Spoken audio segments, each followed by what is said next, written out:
Ghanaians. You want to work here in Ghana, you will work in the interest of the Ghanaian people. I gave them 21 days, they responded. I've given them another 7 days. By 7th of August, the NCA would suspend their broadcasting license if they don't come back to us with a reduction in price for the Ghanaian people. And I know that they are banking their hopes that the Ghanaian people will complain about the Premier League and all. There are several ways of killing a cat. Let me be clear. My fidelity and that of the ministry and the government of President Mahama is to the Ghanaian people. Our interest is the best interest of the Ghanaian people. However, these are technical issues that we would only be able to act on the basis of evidence and not sentiments. I have seen a number of complaints on social media, and I've set up a specialized task force at the NCA and at all the mobile network operators to deal with these complaints. Let me state on the record, every single one of the complaints that have been referred to the team have been investigated, and all of them have proven that it is user settings and user behaviors that have affected the use of their data, and that there has been no price tampering. Let me reiterate, I will not hesitate to deal decisively as minister with any telecom company that falters or alters the pricing that is approved by the NCA. But unless there is evidence of same, you cannot punish somebody just because people are making a claim that is not backed by the evidence. And I can show to the media today evidence, maybe in the Q&A, of some of these instances. In fact, the last one that was dealt with, that I got a report on this morning, the individual complained. I asked the NCA to reach out to him. For 48 hours, he did not respond. So I had to go back on X and retweet at him and say that we've been trying to reach out to you. When we did the investigation, it turned out that he actually handed his own device over to somebody. And when they did the record, they realized that the person used it to watch and stream videos. And that's how come the data he was expecting to keep. And I have evidence of this. I mean, and some of them, we've actually urged some of them to come out and do public sensitization. I'm sure you all saw the one by Mr. DKB when he complained about his data, and subsequently he realized that it was from his own user behavior. The state is so powerful that we can resolve this issue overnight. If the men there say they will not stop fighting, let's move all the women and the children away from the place. Let them stay there. Yes, make sure you don't want peace. You don't want the children. Look, just many school children, innocent children have been killed. Yes. So let's get the police, let's get the military, let's move all of them from there. You, the men, remain there and fight. Yeah. I know we are on national television. Yes. But this thing is becoming too much. I know. The cost to the state and the poverty in the area and the suffering that innocent people are going through. Yes. We cannot continue to joke with it just because one man or two people think that they are entitled to something, so the whole world must come to an end. No. The whole world must not come to an end. 3 months. If the two bodies cannot sit around a table and resolve the conflict and get a roadmap for themselves, the state will take a decision for them. That's the only way forward. And that should be the final decision. We have done mediation. We have done everything. We've taken the security there. What have we not done to resolve the issue? It's as if the more you try, the more it escalates. The more you try, the more it escalates. Now just move from Boku, it is in Kumasi. Where next? Should we continue to watch and look on? Should we continue? We can use those monies to fix the road, to fix the schools, to create employment, and all the professionals are running away from the place. And as I said, the people who are going to suffer the most are innocent people, young children. If they are sick and they go to the hospitals and the health professionals are not there, who will take care of them? If they go to the schools and the teachers are not there, who will take care of them? From where we sit, I don't believe our security intelligence don't know the people who are behind these things. From where we sit, I believe that the security intelligence of Ghana know the mastermind behind these things. They know where the ministers are coming from. Okay. And they know the people who are benefiting economically from what is happening. Right. And so if we are determined and ready to resolve it, we will resolve it. We are measured not by the policies we draft, but by the lives that we improve. The people who elected us are not interested in flowery speeches or bureaucratic excuses. They want jobs, they want affordable food, they want hospitals that work, they want safe roads, and they want quality education. In short, they want results. Honorable Deputy Ministers, friends and family, the Ghanaian people are not standing still. They are striving, they are hustling, and making sacrifices every day. And they expect us to match their urgency with action. Let us not treat leadership as a 4-year formality. It is a living daily contract, renewed by action and broken by neglect. Let us serve with urgency, let us serve with honor and with unshakable resolve. And if we do, I have no doubt that the people of Ghana will feel the difference. They will see the progress, and they will renew our mandate with even greater confidence. I also take this moment to extend my heartfelt condolences to the families of the 15 young people who lost their lives in a tragic accident in Obogu recently in the Ashanti region. This is a stark reminder of why our Big Push program prioritizes the dualization and rehabilitation of our major highways to reduce the spate of accidents. We dutifully accept this responsibility and assure the President and the people of Ghana of our unwavering commitment. We shall contribute our experience, knowledge, ideas, and vision to advance the goal of resetting this country. That issue has come up, earlier, and we are looking into it. Rest assured, we'll find a solution to it. But remember, the notes and the coins that we have issued out there, they are valid for settlement of debts. They are valid for payments for goods and services. And we are urging Ghanaians to accept them. This is our currency. This is our notes and coins. We must accept those for any transactions. CD at 60, the launch is next week, Friday. We are inviting the media. His Excellency, the President, will be there. And as I mentioned, we want to make that bold statement that the CD is the only legal tender for economic transactions in Ghana. If we all choose to operate, in the CD zone, it makes our work easier. It makes our monetary policy. We will need the media to drive this campaign. I always cite the example of South Africa. I cite the example of, Kenya, several other African countries like us. They used their currency, and we want the same, kind of behavior right here in Ghana. Members from the delegation of Mombasa or here, colleagues from Jospon Group, ladies and gentlemen, it is my singular honor, first of all, to thank the Almighty God, Allah, for safe travel. He ushers the safe travel. And I always consider things as God design.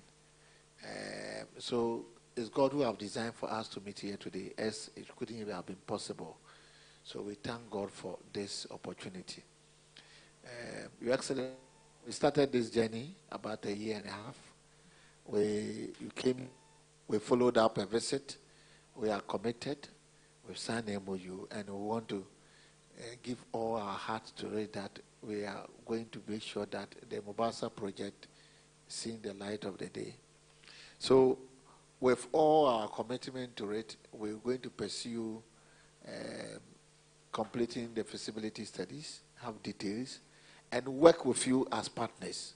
We believe that the partnership in the African context is working together and making sure that we can have the achievement of whatever we have in mind.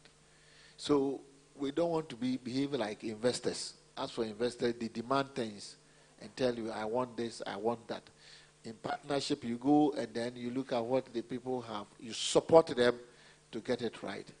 My first time to Mombasa, I was about the participation, the culture, the seriousness of the people there. And I think these are the right people that we have to partner with. So rest assured, we're going to have the delivery of the plant within the possible time. We're going to commit ourselves, send a team immediately, all the visit and the intentions of what we want to do. We've discussed with the members of Parliament. We're going to create employment. By the time we finish this exercise, we are not going to take any Ghanaian there. Everything will be done by people from Mombasa.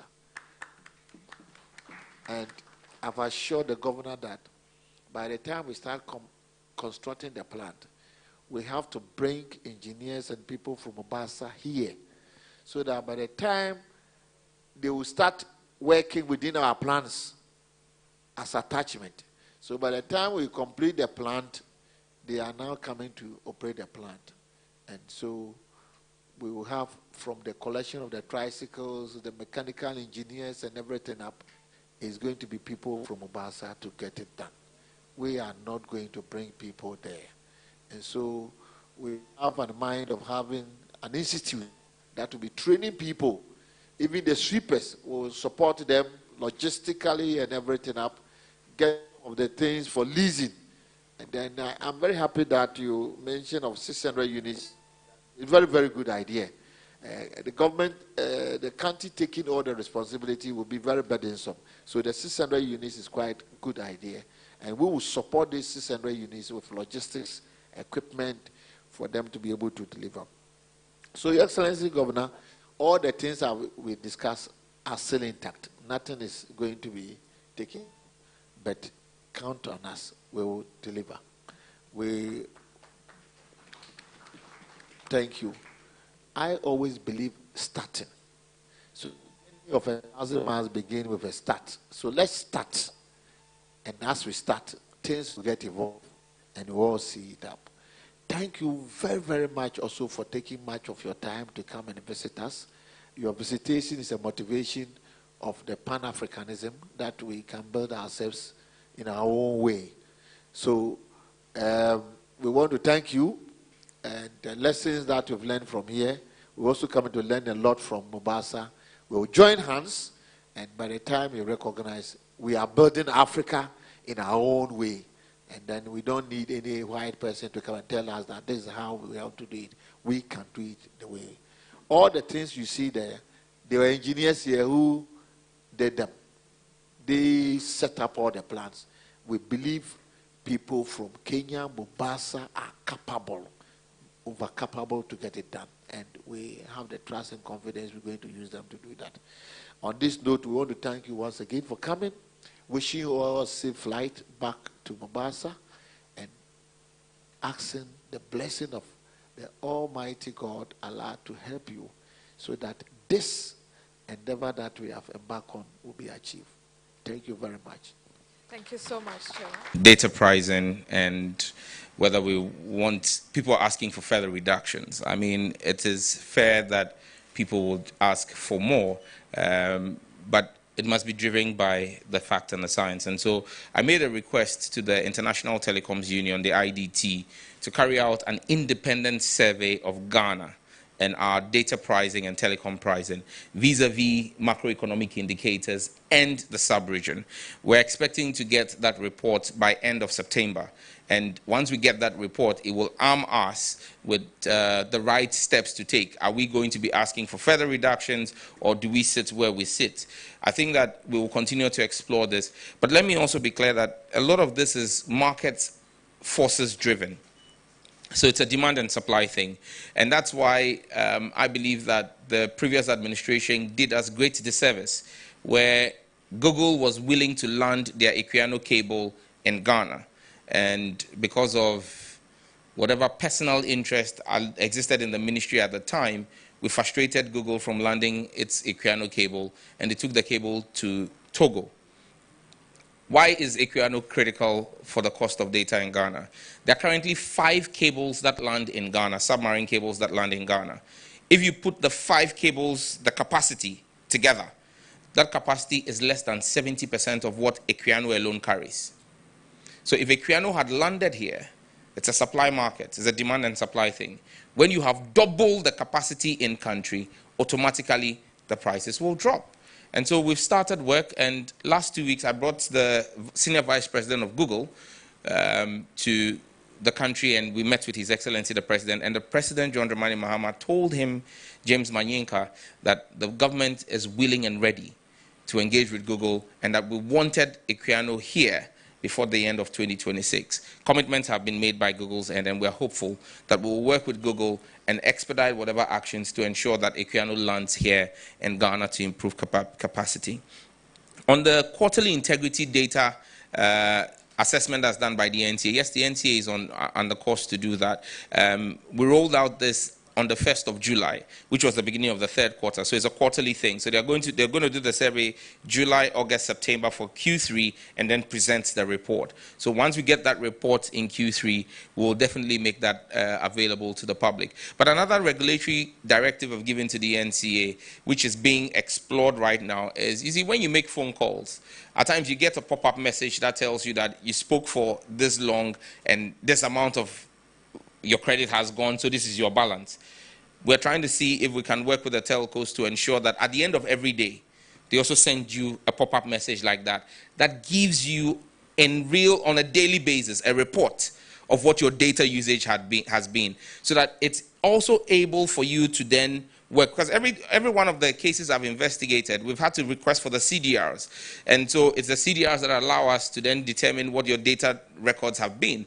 But if you also, as a customer, is giving a daily update, it lets you understand if something is going off or if there's something wrong with your system. I think that provides us more transparency. And so we've asked the NCA to explore that with the MNOs. Shadrach from Metro TV asked about the rural telephony sites. Abandoned projects, what is next? Very true. There are about 400 of the 1,500 sites that had been on paper constructed that have equipment at different levels of erection. Why are people laughing?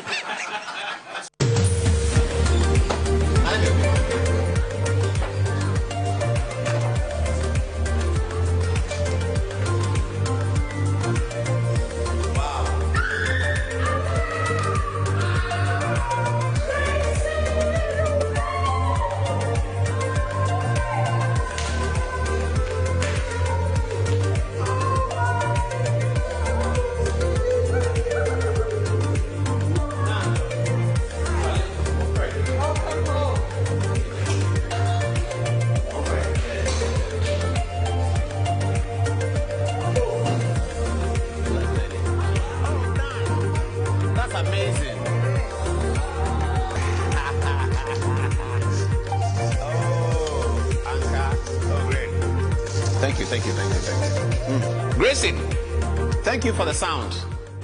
Oh, no, thank you. Oh, Charlie. No, I represent the NCA meeting 1 a.m. office. Yes. Oh, they strategize, find ways and means of varying the bill conditions, explore who will stand surety, would they accept, would they not accept? What about who or no?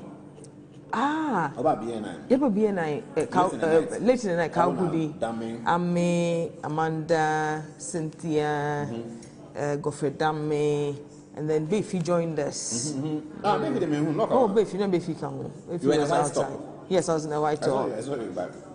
They just told me that that's you. Yes. But you can't come in. No, I can't come in. I mean, obviously. What's your phone today? My phone is free. On Yendi Dan coming day, a lot of people in Ghana, politicians, friends, colleagues. I mean, your own friends knew my number. Calls. Nanado Frey. Oh, Nanado. Wanting to find out His Excellency. How you doing? He was he was so worried. What is happening? How are we going to vary the bill condition? Exploring the options. I found it. Yeah, your friend did that. As soon as the news broke, you know, initially we didn't know where you were. We got to know where you were. We wanted to find out. What's the John in the But most of the driving. First, baby. First, I call BNI headquarters, more original. Them time I make a meeting there. You should take us to the cell where Rollins was. After May 15, oh, yeah, no. We got lost. Like John, yeah, you know. We could do BNI assessment. I was quite worried because I the whole because in 2001, it meant a call. Yeah, McKay. Good evening, Ghana. Ghana, yeah. No, the studio, the cell is same, yeah, there's a small pigeonhole, yeah. But all not bad. Ah, nice. The medical team was good. Oh, great. I wasn't. Yeah, Dr. Baumiasu from. Yes, about where from Menina Kase. With Samira? Yeah, with Samira. Oh, we thank They wanted to find out what is happening. Are we getting anywhere? Is OSP going to vary the bill condition? Who is standing surety? And I was surprised.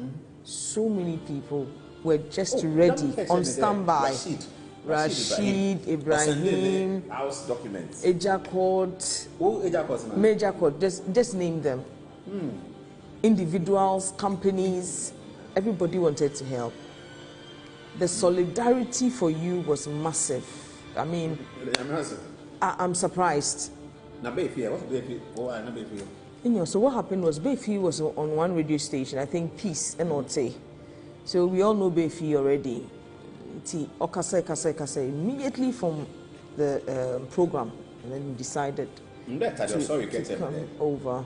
I should be careful because most of our you see it's up to his thing. Yes. That was. Yeah. The question me there, I should make sure that comes along. A very, very senior lawyer. Oh, wow. But I put that guy in Yazi. Yeah, well, the point is the guy was not willing to listen. This is the guy at Akurugu. What's the year for the form? Every form no say it was done here. Let's say you be. When you done behind my name. And you done behind your name. That's the truth. Yeah. Today I mean compare or pecola domache. That pecola domache. No, make sure them in be. Then they come back 30 minutes and say that at the corner say you no. On the Yerji. On the Yerji. When they knew the Nibi. The people was so upset. The guy has already told you that he doesn't have a house and property in his name. Yeah. And that's no, was it a house as in fixed asset or any asset? They stated even property. Yeah. The land suit. Yeah, land suit. Time up. Yeah, because I was 7. And is it Bakrana or don't inspect? Of course. He was okay with it, not 2 houses. But what's the public inspect what happened? Oh my God. Was crazy. Into a trailer before I bought no leader. Me and Kassan not make no advice me there. Make I should just be calm. Yeah. You know. But I really couldn't be calm because someone not Nipa American. He was neither here nor there. Stop me several times. Yeah. That should relax. That's what there. What force not can be. BP. No we use it against you. Terrible. Oh. But you're back home. Thank you. Thank you. Catch him there. This son you are policeman. Wasn't it? Was a very strong woman. Yesterday, those at Kalkudi said it. They were wondering. When I was introduced, when I saw you and Damina, Cynthia, outside. Oh my God! Can I say hello? What's the no? You can't say no. You should have. What's I can't? Because it would have helped. Everybody is looking forward to what will happen on Tuesday. And I'm telling them you don't have anything to say. I will disappoint them. Yes, you don't have anything to say. But how are you? Interview peace. Yeah, we interview peace. Yeah, it was good. It was good. It gave people the opportunity to view because time was here and most people were at work. In Kofu, so it gave people. I was very happy with that because Yeah. Yes. Oh, yes. And I thought there he's on his way to his airport. No. But I didn't have time. I wasn't sure what time it is. No. South Africa is having day left. No. Intimate ban, not Damien wife from.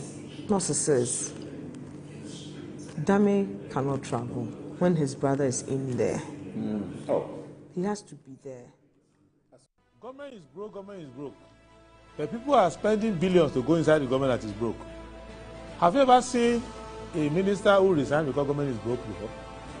Government has no money. Have you ever seen a governor who said, ladies and gentlemen, when I was elected, I thought the government had money. Now I discover government has no money, I resign. Have you ever seen it? Government has no money, but they are bringing money out at election time. Where is that money coming from? So they are lying. What is happening is that there are two types of wicked people in government. Type 1, they eat current money. Any money they find in government, they will eat it. They are wicked about that one. There is type 2. Type 2, they eat current money and future money. They will say, my term will end next year. When I leave, how will I eat money? Let me borrow money now and borrow money of the future and eat it now.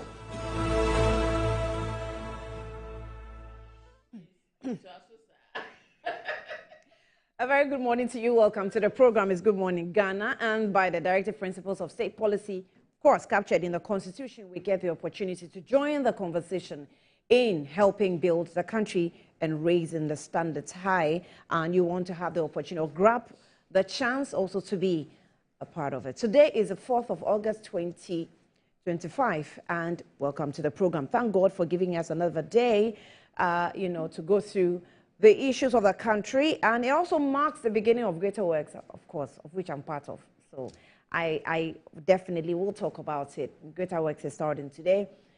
Being a Monday, we're not doing morning session, we're doing evening session. So join us at Christ Temple East. Larati is here, and she's remembering. I don't know. She's invited anyway. Yeah, Bill. Larati is here. Larati, you're welcome. I mean, you're very welcome. I'm inviting you to especially come and join us. I'll be a part of the praise and worship team, so you may want to come. There was a tool, a tune.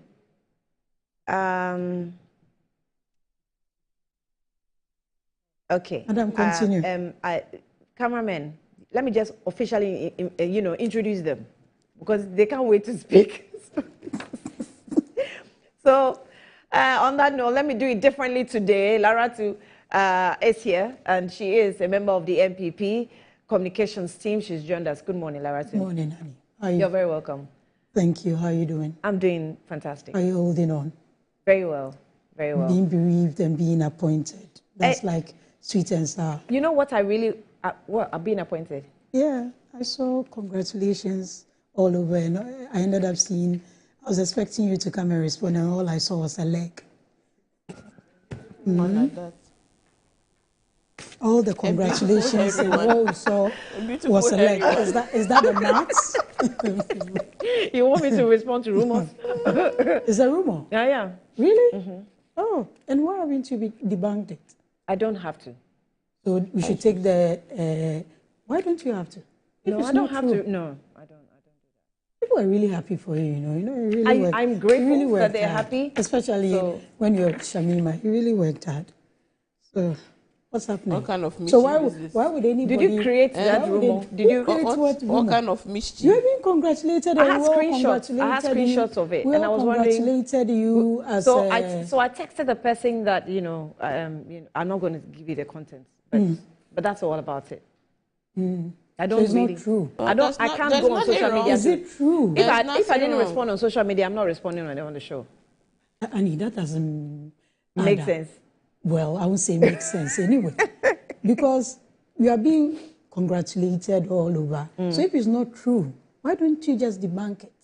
No, maybe people are just feeding into a narrative, hoping that... so there's something that's cooking. I said people are feeding into a narrative. Oh, doesn't mean there's something stop cooking. This mischief. Is it that you've been appointed or you've been given a job or not? I'm saying people are feeding into narratives. What's wrong if she's invited? Hey. If you wake up in the morning, everybody is congratulating you. All you do is say thank you, God, for everybody congratulating. And show your leg. Of course.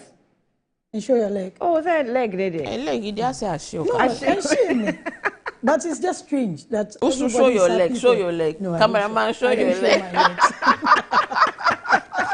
I don't show my leg. Yeah. So, Shamima Muslim, thank you for coming, Shamima. You're welcome. I introduced myself. You did. Isn't it, Laura, too? Anyway, good morning. Good morning. It's been a while on the show, though. It has been. I hope you're doing well. It has been, yes. You look good. Thank you. Please, if you receive any invitation to serve your country, do not hesitate. It's a call to national duty. I like that. And you have the competence to do it. When NPP invited so many journalists, in fact, in the history of our country, the number of journalists that were invited to join government of the New Patriotic Party was quite unprecedented. Nowhere close to what we are seeing currently under, this government. Because yes, journalists do have a lot of expertise in a lot of areas, and sometimes they can be invited to, join. If you do get that invitation, do not hesitate to take it up. It's not about journalists. It's Annie that we are talking about. Annie is a journalist. Annie of Good Morning Ghana we are talking about here. You almost desecrated the media during your time. They took over almost the major journalists in the country. You invited them to serve. And if it is nothing wrong, if there's nothing wrong with what you did then, I do not think that you should try and abuse, because people did not abuse the journalists who found themselves working for your government in different positions. So on social media, people are abusing. I've seen quite a lot of abusive comments, even with unconfirmed reports of a possible appointment. That is not fair. So Annie, please. Unconfirmed reports of what? Hey, madam, are you now interviewing me? No, I'm just asking. So I'm saying, yeah, well, you said that was abusing. To confirm or deny, you are so I'm saying that people, yes, okay, because so nothing has been. What should I tell you? Why are you mining for information? No, you put know. Even so what was put there was wrong. The information that was put out there was wrong. It's like, as always, you're trying to mine for information. It is very... Some right information? Well, I don't know what you're even talking about. I'm saying, Annie, if you get invited to work for your government, please accept it. We need to know whether all the congratulations with no that apology came away to anyone, because you have the competence to work in any capacity that any appointing authority deems fit to invite you. So good morning to you, and good morning to our viewers as well. Everyone wants a partner in crime. Hmm? So, a partner in crime. Stop harassing people. Okay, online. So Laratin, I just want to speak the name of Jesus. Why are you singing for me? But I didn't ask you to raise it. It was Shamima asked you to raise it. Oh, like you need salvation. Who needs what? You need more salvation than anybody. Let's do the newspapers. Let me give you the headlines of the newspapers. I start off with a daily graphic, and it says 2025 WASSCE starts today. 461,640 candidates sit examination. And on those notes, I just want to, wish condolences to the families of the young men who were brutally murdered in the Boko areas due to the, I don't know. I don't even know if I'm right to connect it to the disputes in Boko, because this is pure crime. It's just what do we call that thing? Insurgency and very insane acts of crime where students were literally picked up, out of the lot, sent outside and murdered like just chickens. And it's quite a sensitive issue to me. So condolences to the families of these children. Greater Works 2025 opens today. Yay! We'll be there. It starts at 6. Try and be there. And sometimes it's cold. We always do it within the cold season. So when you're coming, if you want to be there, please, yes, come with jackets, raincoats, umbrellas, anything. is allowed so that just you can protect yourself, all right? Agric future at risk, best farmer sounds alarm, and GPHA reverse staff promotions decisions follow irregularities. Kevin Taylor faces 2.95 million Ghana cedis defamation judgment debt.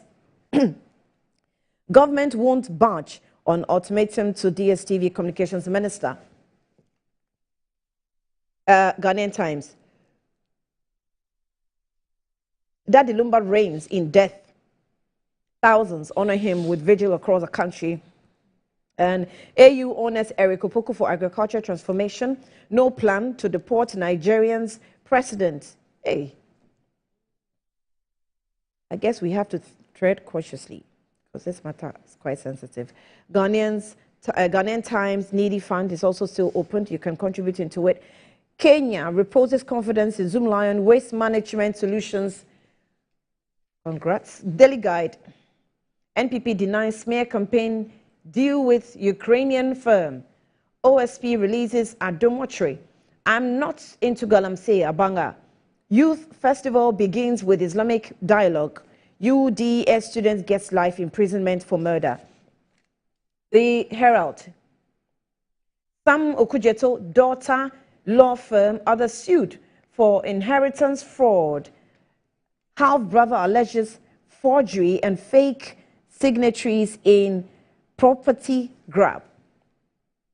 Zoomlion's waste management model attracts Kenyan interest. Adomotri returns to OSP over controversial reports revenue contract. Mahama convenes Africa Summit in Accra tomorrow. Confusion surrounds fatal shooting at MPP chairman's Techiman residence. Ghana Armed Forces seizing illegal weapons from bandits in Boko. I wish you all the best. The Informer. Towards sustainable waste management, Kenya Zanzibar under steady Zoomlion. OSP's probe into GACL SML contracts petition calls for suspension of MD. Attacks on journalists. CDD recommends severe punishment for perpetrators. Ali Jara decries state neglect, begs Mahama for support. Guy, is he around? Ali Jara.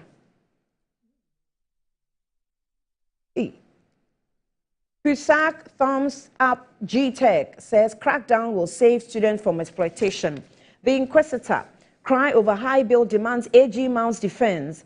Swami Market women praise MCE. KMA boss hails Minerals Commission Ashanti Region Office project. Nutrifoods recalls Tasty Tom enriched tomato mix over bloating concerns. Yeah, and Food and Drugs Authority has also released a statement. I think I'll read it to you later so that those of you who use Tasty Tomato, this one I can mention because Food and Drugs Authority has issued a warning. Stop using it. When you go to the market, please buy any other but Tasty Tomato paste. Tasty what? Tasty Tom. Tasty Tom. Somebody will say I don't cook. Tasty Tom tomato paste. Daily Statesman. NPP Council of Elders marks UGCC at 78 today. Kwabena Japan urges clean NPP flag bearer contest. Abandoning Accra, Kumasi dualization for new expressway misguided. Asenso Boachi takes on Mahama. Yakubu Abanga, I'm not part of Galamsey extortion scheme. Minority leader exposes falsehood in mid-year budget. The Ghanaian Publisher. Zoomlion Kenya seal waste deal. Fake forest rates hurting traders. Minority leader to government. Baumia calls for state burial for Lumba. NPP denies ties to Ukrainian PR firm. The Custodian. Baumia seeks state burial for Daddy Lumba. Your research agenda is distractive. Afenyo Markin tells NDC. Kenya grabs Zoomlion waste management expertise. Media courts needed to protect journalists. Law lecturer. I think that won't be bad. That won't be bad. Media courts, that won't be bad. Ghana donates cocoa products to impoverished Gaza. Ghana donates cocoa products to impoverished Gaza. And I will use this opportunity to also announce to you that Dr. Randy Abe will be on the program tomorrow, God willing. So I think you will have a lot of questions for him. If you have questions, you can still post it on our social media platforms. I'm sure Moro will be in the seat.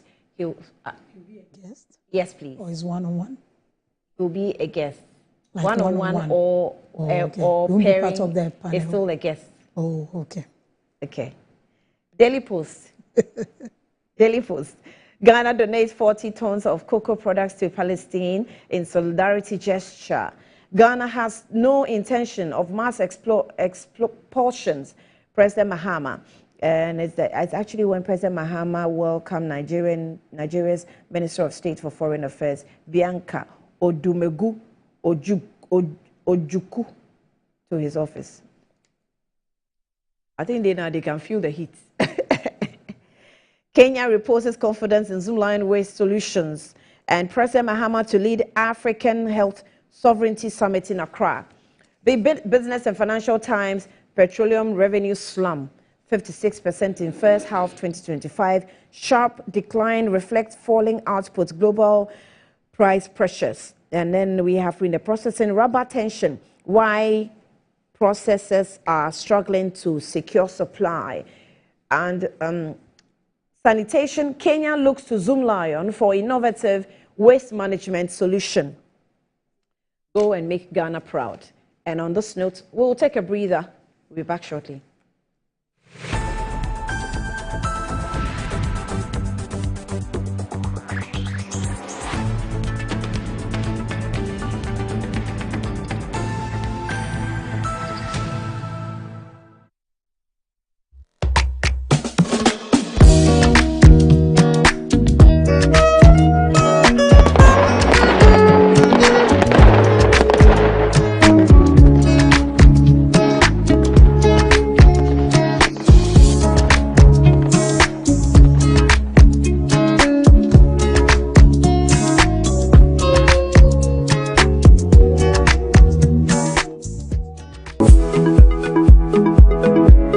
Sometimes the unexpected happens and the hero falls down in his own story. But he needs not stay down for long. Cosmopolitan Health Insurance is your trusted health partner.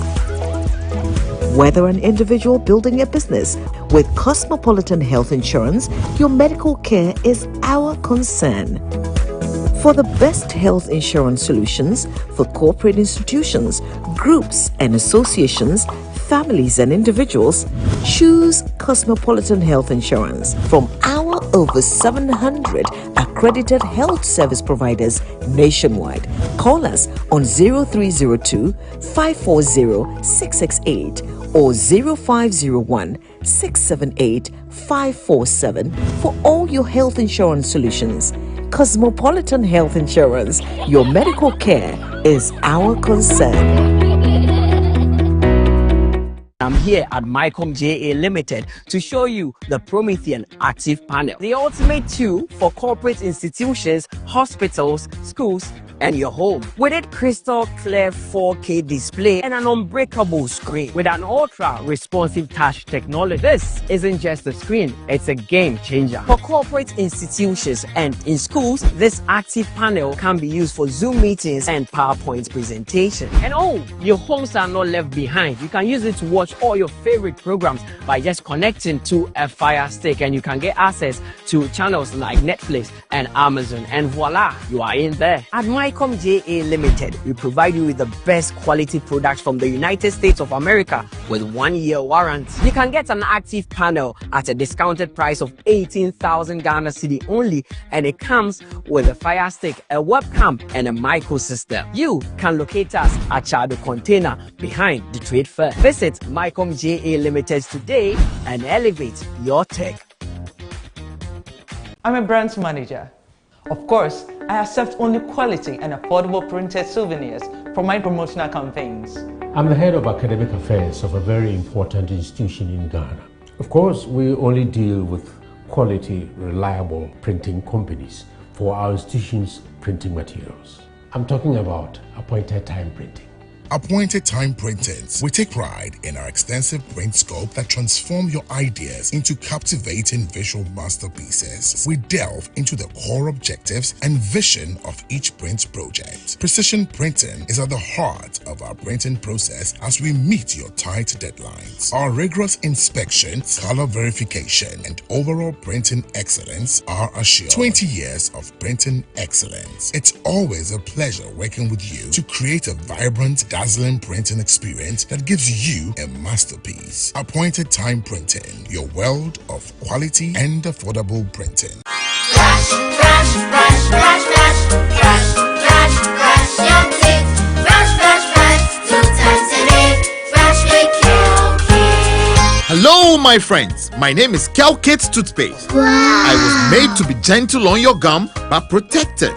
I will protect your teeth from cavity, make your teeth whiter, stronger, keep your mouth fresh all day. And best of all, I'm strawberry flavored. So put on a smile and try me. That's amazing. Just try me. That's my job. If you say so, jump on my brush.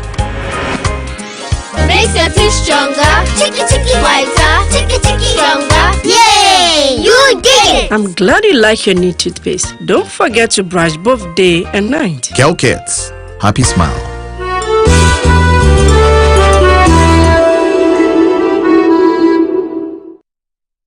MGL Logistics and Supply is your trusted partner, providing seamless solutions for all your procurement needs. From sourcing products to managing imports and exports, we ensure smooth and efficient transactions every step of the way. Whether you require goods from across the globe or need assistance in exporting your products to international markets, we got you covered. General trading is at the heart of our expertise. We specialize in a wide range of products, catering to various industries and markets. As a trusted dealership in building materials, we provide high-quality products that meet the demands of our construction projects. Additionally, we act as manufacturers' representatives, connecting producers with distributors. Our expertise in logistics is the backbone of our operations. We plan and execute transportation and delivery of goods, ensuring they reach their destination on time and in optimal condition. MGL Logistics and Supply, guaranteed satisfaction.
I know you by now, you already heard the news, it's everywhere, but we felt that it was necessary to officially let you know what took place and what's taking place.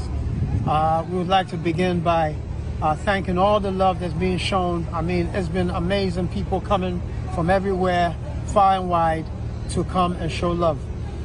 Yes, there has been a fire, a pretty devastating fire. The good news is that no human being was harmed. Amen. Material stuff we don't take with us when we check out, so we give praise to Jah for this. As far as the damage, pretty heavy, but we would like to take this time out to thank the Ghana Fire Service.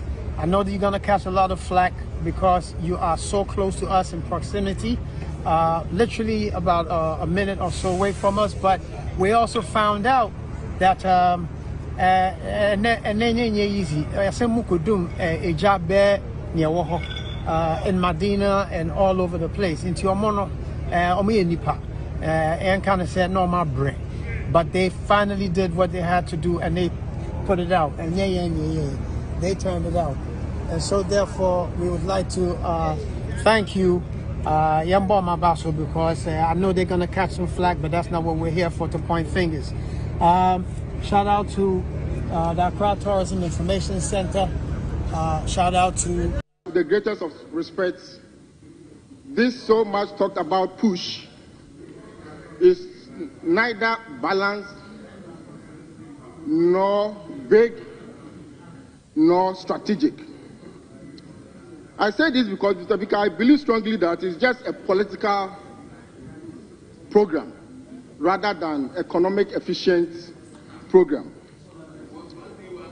One, Mr. Speaker, the list of programs of roads is heavily skewed towards certain regions in the country, completely neglecting Greater Accra region and Ashanti region. For me, that is not fair to the country. That is not strategic, because you build roads where there are human beings, a lot of densely populated people, communities. You build roads which will connect economic centers. That will drive economic development and economic growth. Basic economic theory teaches us that when resources are scarce, when we are in financial constraints, you prioritize. And that's exactly that's what I'm saying. If my opponents don't understand this, I don't know what else they will understand. You issued a statement saying that we are saying that. All right, you're welcome back to the program. I still have the deputy spokesperson, the presidency, Shamima Muslim is still with me, and then also Lara Timosasaka still with me. Ladies, officially, I officially welcome you to the program. Good morning to you. Good morning to you. Okay, so let's touch on this this video that was played just a few minutes ago, and that has to do with the fire outbreak. Just in case you have not seen the story yet, the fire outbreak that has affected the Accra Tourist Information Center, and the story says that the fire has broken out at the Accra Tourist Information Center located opposite Afrikiko in the heart of the capital. Now, the cause of the blaze remains unknown as personnel from the Ghana National Fire Service work to bring the situation under control. According to the source, the fire started in the early hours of Monday, August 4, 2025 at 1 a.m. Eyewitnesses say the flames may have originated from the kitchen area of Rox Wachi, a popular food vendor operating within the premises. So you saw Reggie Rackstone speak in the video. Okay, that's him and a wife. However, the exact cause is yet to be determined. No injuries or casualties have been reported so far. And that's what we're faced with this morning. Ladies, unfortunate. This is how we're starting the Monday. Yeah, you can touch on it. I mean, it just adds on to the many fire outbreaks reports that we've actually covered. There was another fire yesterday. Or received this year. I'm not sure what exactly is happening. Medina, Rees Junction. And a random gunshot incident. Yes, within the fire outbreak. If you allow me, just before I come to this topic, to say a few things. I mean, again, good morning to our viewers. It's been a while. God continue to bless our homeland, Ghana, and make this nation of ours great and strong. And whilst we are at it, I'd also like to say, arise, arise, all ye patriots of the land. Let's work towards a secure future. Development will forever be our goal. And these are words taken from the NDC anthem, as we also use this morning to once again sympathize and share our deep condolences with the families of two of our great patriots who were bid farewell over the weekend. His Excellency the President of Ghana led delegations to the funerals of both Mr. Adekoka, one-time Greater Accra Regional Chair for the NDC, and a true patriot right till the very end. And of course, our own Ambassador P. Yali, who also was convener and founder for Pro Forum, one of the most dynamic platforms of NDC professionals, as well as the chair for the Branding and Comms Committee ahead of our 2024 Resetting Ghana Manifesto Committee, a committee that I was a member of. I mean, Ambassador P. Yali, everybody has a story to share about him and his concern about everyone, especially those of us communicators. You will not come to a program and you just don't even know how he manages to monitor as many people at, at the same time and be able to give you feedback, sometimes real feedback, real examples, to help your communication. So the NDC has truly lost great stalwarts. And to the family again, we thank you for giving us these men of valor who have contributed tremendously to the growth and sustenance of the NDC and have also served as mentors to many, many people. Their legacy will truly live after their absence, and we will continue to remember them in the ways that we would also contribute to building our party and sustaining our party. This morning also I'd like to wish all those students across the country who are writing their WASI examinations, over 400,000 WASI candidates. I think that your hard work will pay off. And so listen to your teachers, listen to your invigilators, follow the rules. And for many of you, I know that food is no longer a problem. The school feeding program has ensured that especially candidates were giving very nutritious meals to nourish both their minds and their bodies, even as they go into the most tasking week of their life. A great transition, really, ending secondary education. I can almost imagine how we felt during our own time when we were preparing to write, our WASI examination. So we wish you all the best. Please read the questions carefully. Understanding the question is part of the examination so that you don't deviate. So read and understand the question, take your time, and read over your work again, and also look out for unnecessary spelling mistakes. So we wish all candidates all the best, and we wish you great success in your examination. So to this particular issue of the fire outbreaks, it's very sad, and I'd like to also send my sympathies to Rhetoric and his wife. I have actually patronized their Wache multiple times. They are very close to the Jubilee House. I beg your pardon. And that is an investment just gone. And that's what fire does. The devastation that fire leaves behind sometimes is almost impossible to recover from. And again, we've had several conversations about fire outbreaks. And the National Fire Service, even as they try to do their best to, number one, be responsive as quickly as they can when there are reports of, fire outbreaks, we do know that they remain very challenged. The president, during the swearing in of the first female fire chief officer, did recognize that the fire service needs a comprehensive retooling.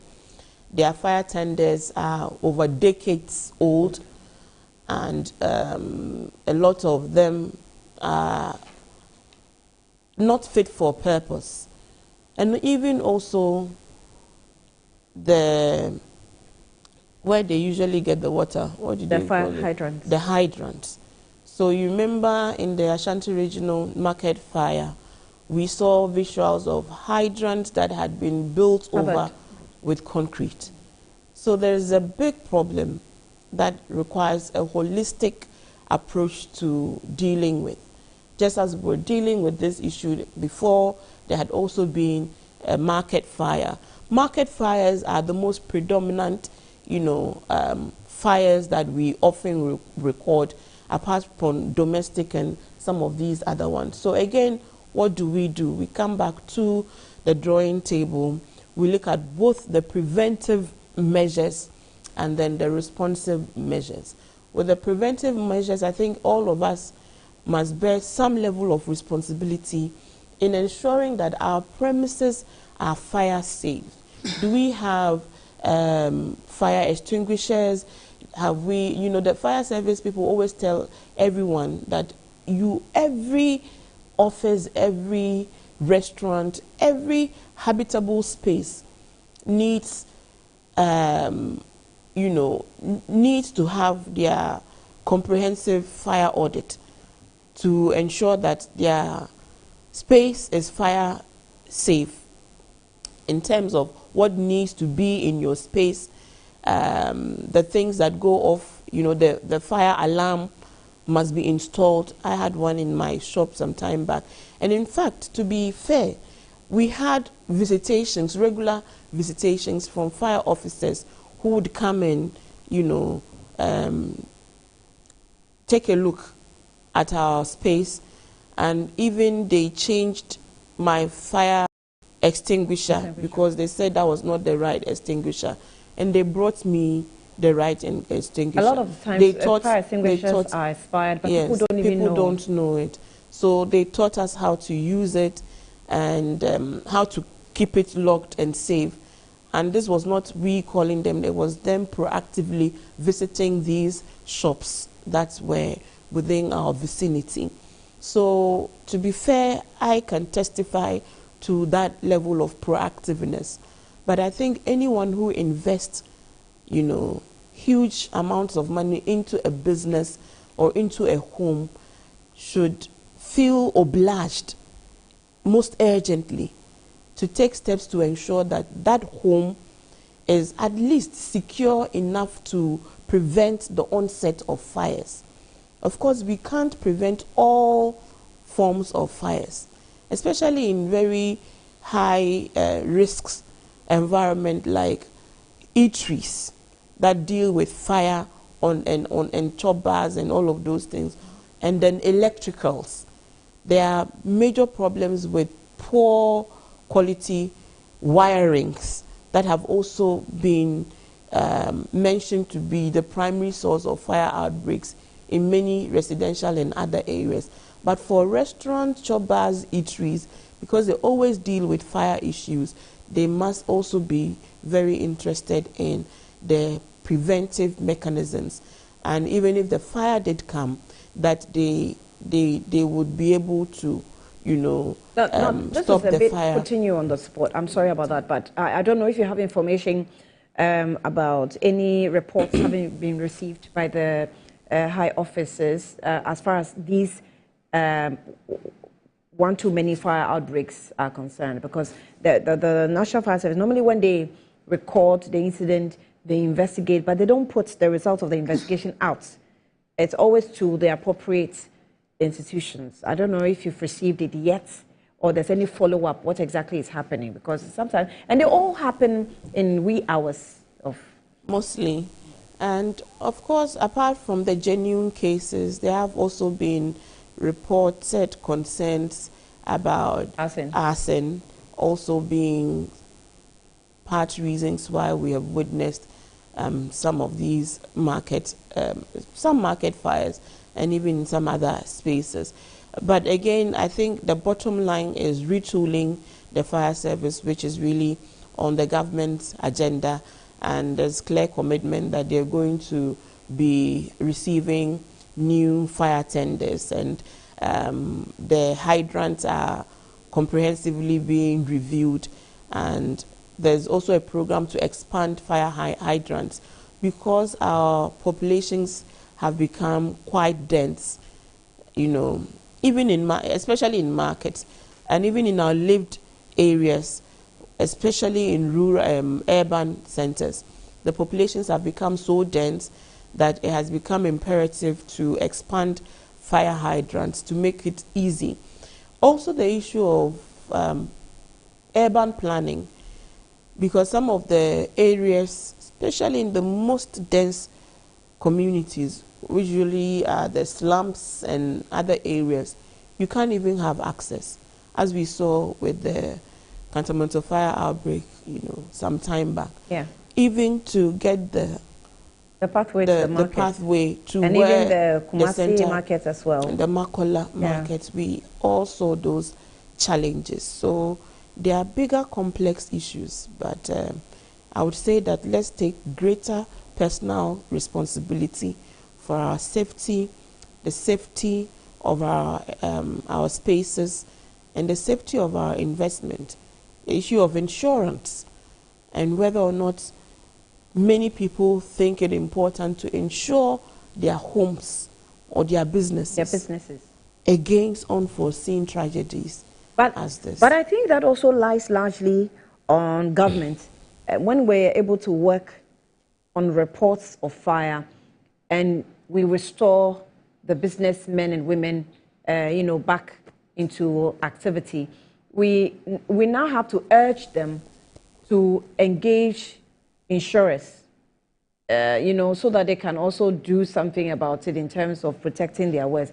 Larato, I'm not sure if if you agree with me in what I'm raising, that insurers businessmen and women must engage insurers in terms of some of these fire outbreaks. Yes, good morning to our viewers. Because then it becomes a burden on a nation, and almost all the time governments must release funds, No, good morning to our viewers. And before I even go to that, on behalf of the New Patriotic Party, I'd like to extend best wishes to all the students across the country sitting for the Awasi.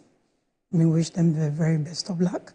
They've put in a lot of hard work to this point. You should let it count.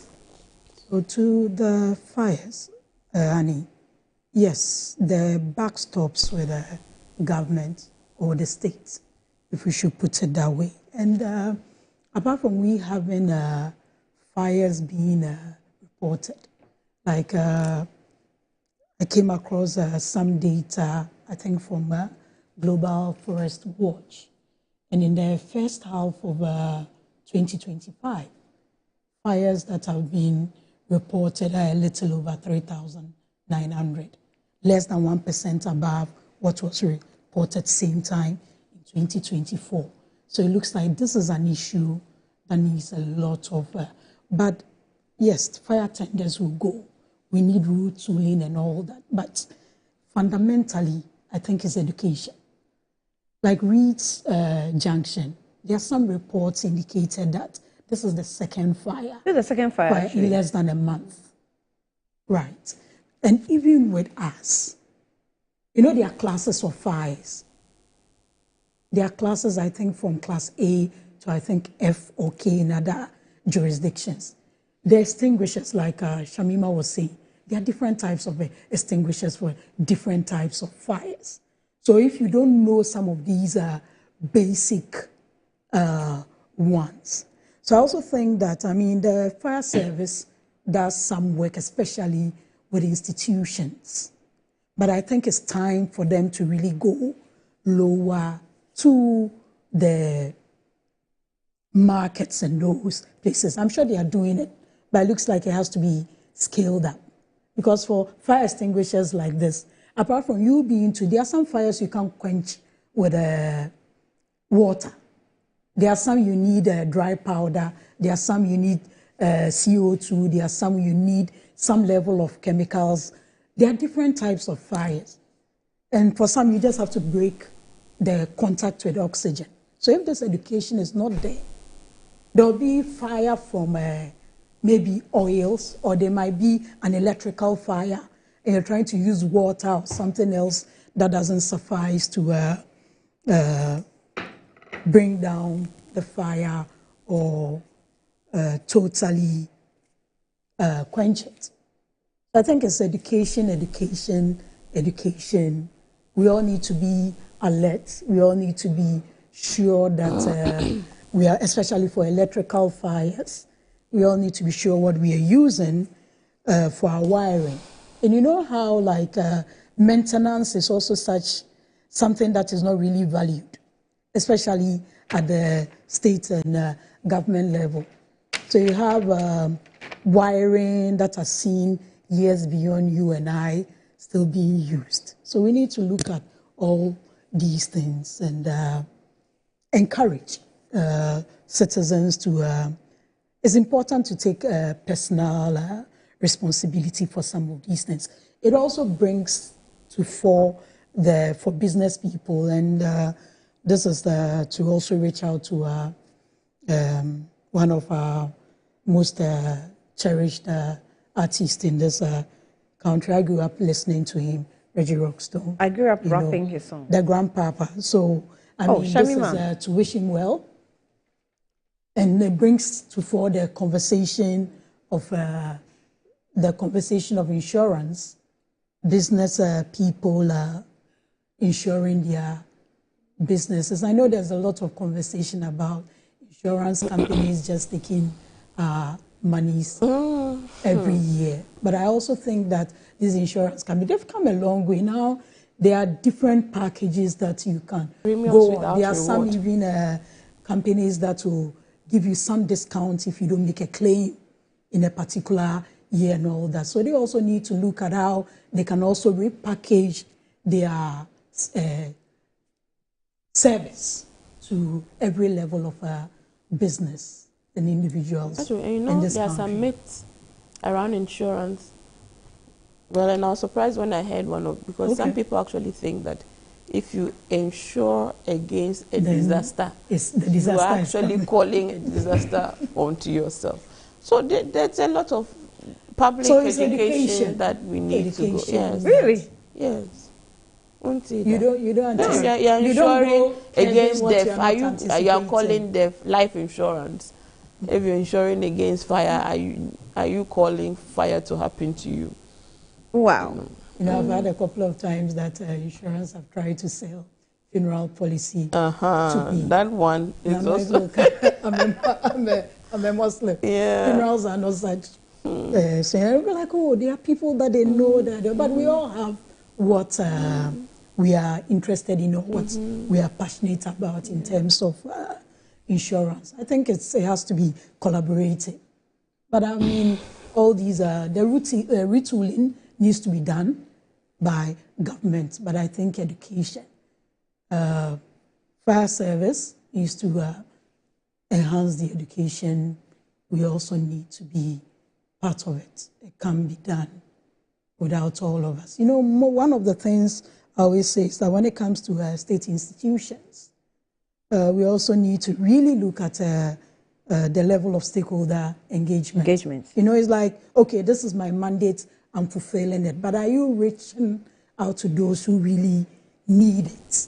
You know, because I remember, I don't know if they still do it, but I remember primary school, junior high school, we used to have fire officers come to school and take us through the drills. Yeah. You know, using the extinguisher, the turnaround time, and all that. I don't know if they still do it, but if they are not, or if they are still doing it, I think they need to scale it up. And that also comes to support from government that needs to be looked at. Well, okay. So there are some you know, aftermath mid-year reports of the budget that, you know, was delivered by the Minister of Finance in the House. The debate has been raging on, and you see that there are sometimes attacks of the majority side asking the minority why they are even joining the debate in the first place. But I don't know why they are asking, because the fact that I didn't join doesn't mean that I don't have the documents. So I'm sure they may have perused the documents and they are raising issues. But that's in Parliament. They have the right to raise the issues the way they want. So the media budget was presented. And let me just read a few key points that we took away.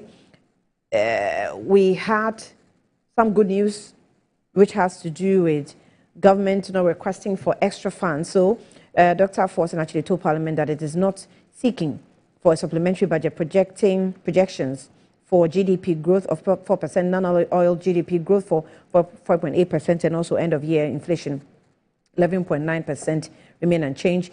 The second one, we had public debt drops by 113.7 billion Ghana cedis, and Ghana's public debt also declined from 772.7 billion Ghana cedis in December 2024 to 613 billion Ghana cedis by June 2025, representing a reduction of 113.7 billion Ghana cedis. The debt to GDP ratio also fell from 61.8% to 43.8%. Now, this is the first time in the history that we are recording a negative debt accumulation rate of 15.6%. Remember that the dollar is against the cedi. The cedi is performing good, so that definitely will affect the public debt. Now, the third one also has to do with 1.6 billion revenue loss at ports. The minister reported that customs revenue fell short by 1.6 billion Ghana cedis due to smuggling and fraudulent practices at the ports, particularly in Tema. He announced that the deployment of artificial intelligence and enhanced cargo tracking system to curb leakages. In audit into 55 stalled infrastructure projects. A forensic audit is underway to investigate 55 stalled infrastructure projects where contractors accessed loan funds without corresponding work. So last week you saw a banter between the roads minister and the former roads minister, Asenso Boakye, and the honorable member as well, Kwame Agboja. And there was a back and forth because Asenso Boakye had described roads projects in certain areas issued by this government as a place where people don't live, whatever. You don't put rules where people don't. Where people, live, yes. where there are no okay, people. That was a debate on the floor. But I think Kwame Agboja's concern, apart from that comment, also had to do with proper audit into road projects and contractors have been giving or paid amount of monies and they've not actually been able to carry out the project as expected. And so he was even pleading with the former minister that help us get our money back, because if that project is not done, we're not going to let them go. And I think I personally will hold Kwame Agboja to that promise, because he said, whether you're a foreign contractor or a local contractor, if you don't do the work, we'll take it from you. We'll take the money. And then we also had 150 million Ghana cedis in unearned salaries identified. Payroll audits across 16 regions reviewed over 14,000 unverified workers and 53,311 separated staff still drawing salaries. Now, the Ghana Audit Service estimates that at least 150 million Ghana cedis in unearned salaries will be recovered. And then let's move to number 6.6 says 24 projects to be completed in 2028 or by 2028. The government has identified 24 infrastructure projects, including hospitals, schools, roads, and markets that are over 70% complete. And these will be prioritized for completion by 2028. As Forson said, no changes will be made to the scope of these projects. The sinking fund also set up for debt servicing, and 2 dedicated sinking fund accounts, one in cedis, the other one in US dollars, have been established to meet debt obligations due between 2026 and 2028. The move is aimed at reducing pressure in future budgets or on future budgets. Domestic borrowing requirement reduced.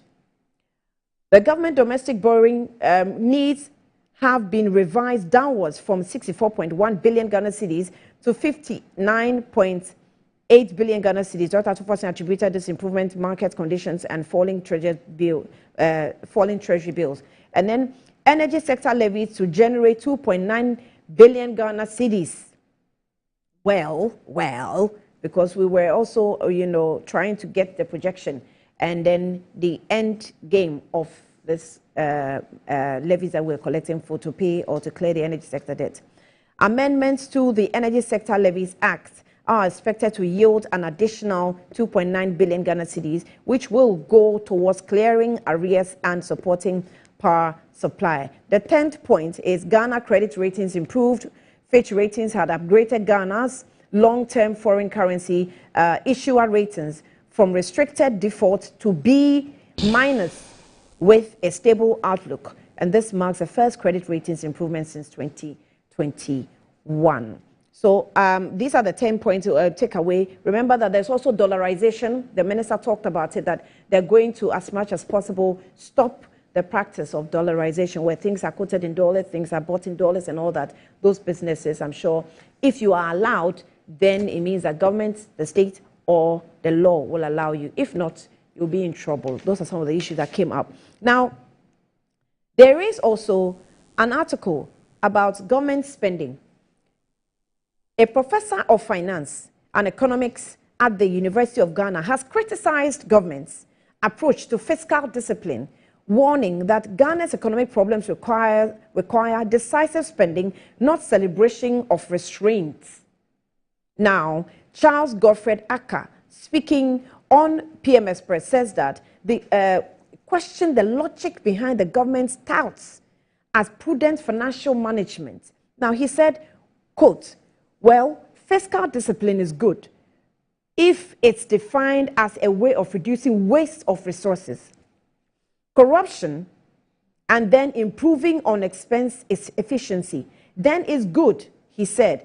But if fiscal discipline means that you should run a budget surplus as a developing country that has no much to waste, so much ideal resources, manpower resources wasting, then no, unquote. According to him, the nation cannot afford to boast about spending cuts when critical sectors are starved of funds and infrastructure remains poor across the country.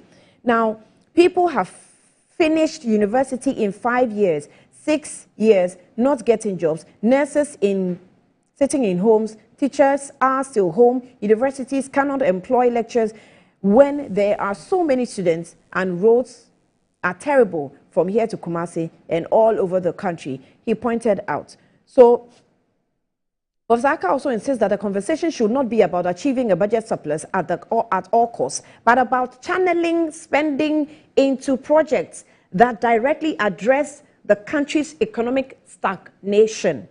Now, if that means that you must run a reasonable budget deficit, and this budget deficit is going into investing, even in the private sector, or have households and individuals to invest in real estate, to invest in business, then that's not prudence, he said.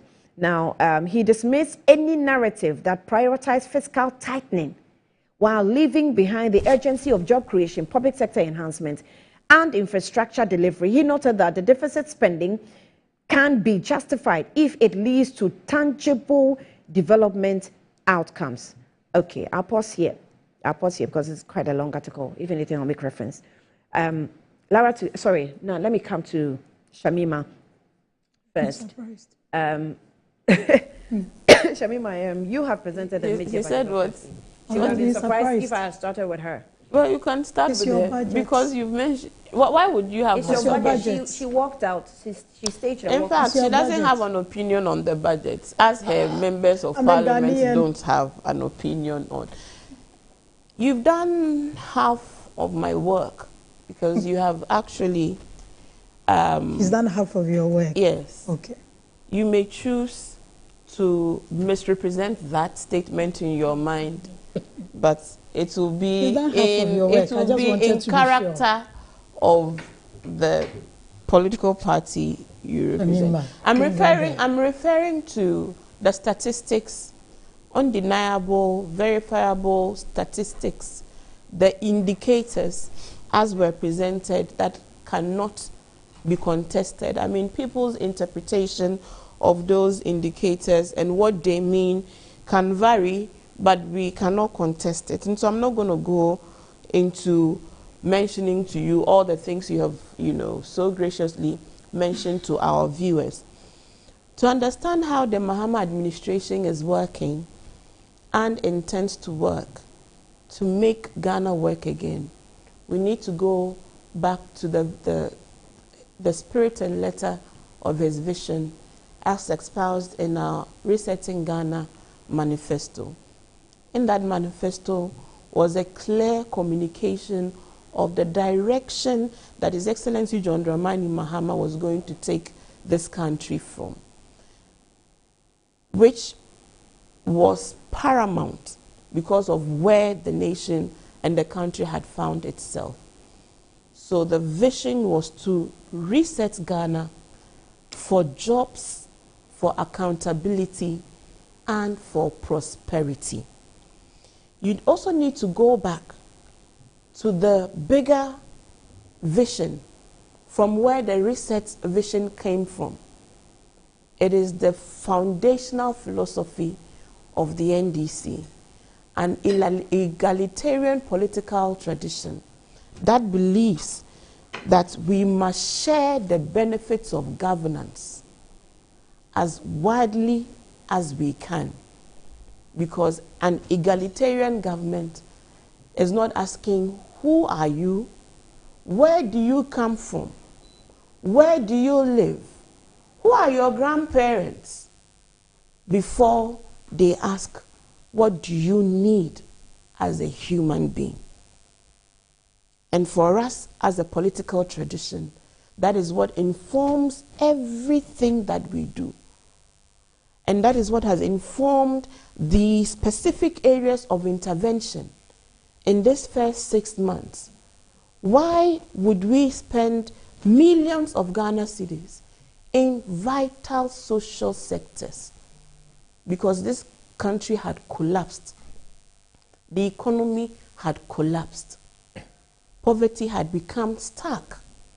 We all spoke about the pain and the hardships that every Ghanaian, but for a few, who had cannibalized our collective resources for their clan. But for those few who were removed, far removed from the reality, a reality that members of their own administration had, conscientious members of their own party had pointed them out. Recently, I've been watching Honorable Kennedy Agyapong's interview with Mr. Kwesi Pratt, where he raises again the issues that were problematic in the character of the governance that we experienced. So, Annie, apart from all these beautiful indicators that are positive, that show a certain stabilization, where have we spent as priority in these first 6 months that should show you that an egalitarian tradition is one that would ask what are the immediate needs of a people in fact, who have been so the broken? finance minister had the opportunity to speak on with, I think, Bernard Avle, and he outlined, he criticized, or he could not understand why people are saying that he doesn't spend, or he's not spending, or government's not spending. So he outlined the areas. Yes, where and I'll mention some of them. Right. Here we are. We were running a highly geared economy. And for the economist that you just read from his article, he himself must understand what it means to have a highly geared economy that is so indebted to the point of collapse that you are unable to pay your debts and what that means. He himself would understand that this economy was so heated in all the wrong areas that the benefits of the overheated economy were not in the direct pockets of the citizens, but in the pockets of a few. He himself would also understand if he says that decisive spending in non-productive areas is what brought us where we were as a country, where we were no longer able to pay our debts, and we actually, with no iota of good conscience, decided to hurt pensioners, which later came to hurt the party of the day. So he, the economist, should also now understand that to recover a broken economy, you cannot, at the onset, have a mindset of decisive spending in all kinds of areas. And even as you build to restructure in the short term, as the Honorable Finance Minister has indicated, into the next half year, when the big push is being rolled out, when Parliament has agreed that we should use dedicated funding to ensure from our oil revenues to invest in the big push, and Parliament has approved of that, he should then have been more confident in the fact that the next half year would look at the most important areas of now generating productivity and also creating jobs for the youth. So where are the sectors that we have had to invest in to ease the immediate needs and hardship of the Ghanaian people? Is first to ensure that we show commitment in repaying our debt, because that would give us a positive outlook that would ease the pressures on our economy. So over 700 million has so far been paid to Eurobond. 10 billion has been paid to domestic bondholders who cried on your platforms, who picketed in front of the finance ministry, who wailed on social media, who shared harrowing stories of how their mortgages had been, their homes had been reclaimed because of their inability to pay back their mortgages. These were real life stories. Homes that were broken, marriages that were dissolved because spouses could no longer bring food to the table. They are real faces to the consequences of misgovernance, to the consequences of spending what you cannot afford to spend. And so prudence requires that we stabilize the economy before we begin to spend. Prudence requires that we bring back a certain level of discipline, a certain level of mentality to everybody working in government. And that includes appointees and ministers. So the ministers will tell you, and I've given this example several times, every budget that comes, even at the presidency, Annie, if you cannot justify your budget items, know that you are not going to get more than 25%. Only essential spending is happening. And we need that kind of mentality in a reset period that is challenging everybody who is developing a budget, that think deeply about the things you're putting in the budget and think creatively and outside the box to ask yourself, without these other things, can this program still happen? Look, we held 2 days. Can we survive as a country without funding all these? Those are the questions you've been asking when they present budgets. I'm saying that if we say we are resetting, it starts with the mindset. It is when you have a certain mindset that you can spend anyhow because you think there's money in some consolidated fund that creates this problem. And so as we are stabilizing, we are curing a certain mindset in the minds of all appointees, including ministers, who today have to justify budgets, to the finance minister. And if there are elements in your annual budget that are not seen to be priority areas, you will not be giving money for those areas. So what it does to you as an individual is to think deeply. What are the priority areas that I must spend some of my scarce resources on? What can I afford not to spend on, but which will not be fatal? Food is a need, Annie, not a want. Education is a need, not a want. So Ato Forcing is telling you that when I send 2.9 billion to the District Assembly's Common Fund, which has seen unprecedented release of funds to the districts to work and operate and bring development at the local level, it is an essential need. He's telling us that when I put 9.1 billion Ghana cedis into the energy sector, it is to ensure stability of power, especially in a sector that is the most indebted, as a result of the mentality that you can spend wantonly without thinking of how you can recover what you spend. That you can actually owe independent power producers who are not plucking money from the trees or from the skies to generate power. That you can give contracts indiscriminately for ECG to bring in goods that they don't need to use at the particular time. That they do not even have space to store those goods. That kind of mentality is what has brought us to the problem. And because of that, Atuforsen is having to spend 9.1 billion so far to ensure that you can come to work and not buy fuel for your generator. That the saloon worker can go and have reliable power to work. Atuforsen is telling you that I have had to spend 4.6 billion to the Ghana Education Trust Fund, which is why today the school feeding program is working well. Capitation grant has been paid, unprecedented. Assemblymen are receiving allowance. It is food on the table for these family men and women to be able to have something to bring food, because we are dealing with immediate hardships occasioned by a broken economy, broken because of indiscipline and spending what you could not afford to spend. Atuforsen is telling us, dear fair-minded Ghanaians, that I have had to pay 1 billion cedis to the free senior secondary program.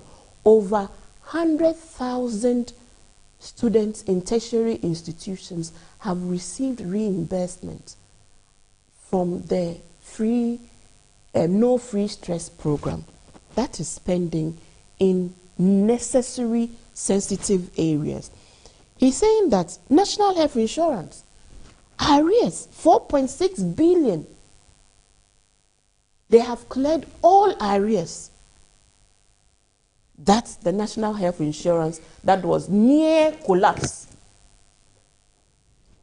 That cannot be said to be undecisive spending, as opined by the economists you read from. This is decisive spending of an egalitarian philosophy. National Health scheme, was it near collapse? Yes.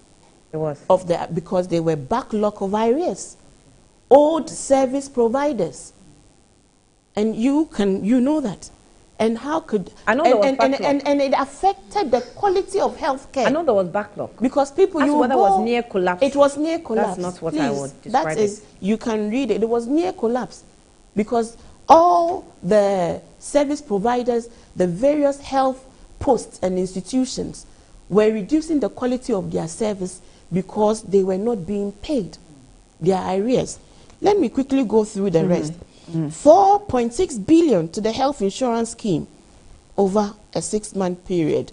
1.4 billion for health insurance claims that had gone unpaid for years. 252 million for vaccines and essential medicines.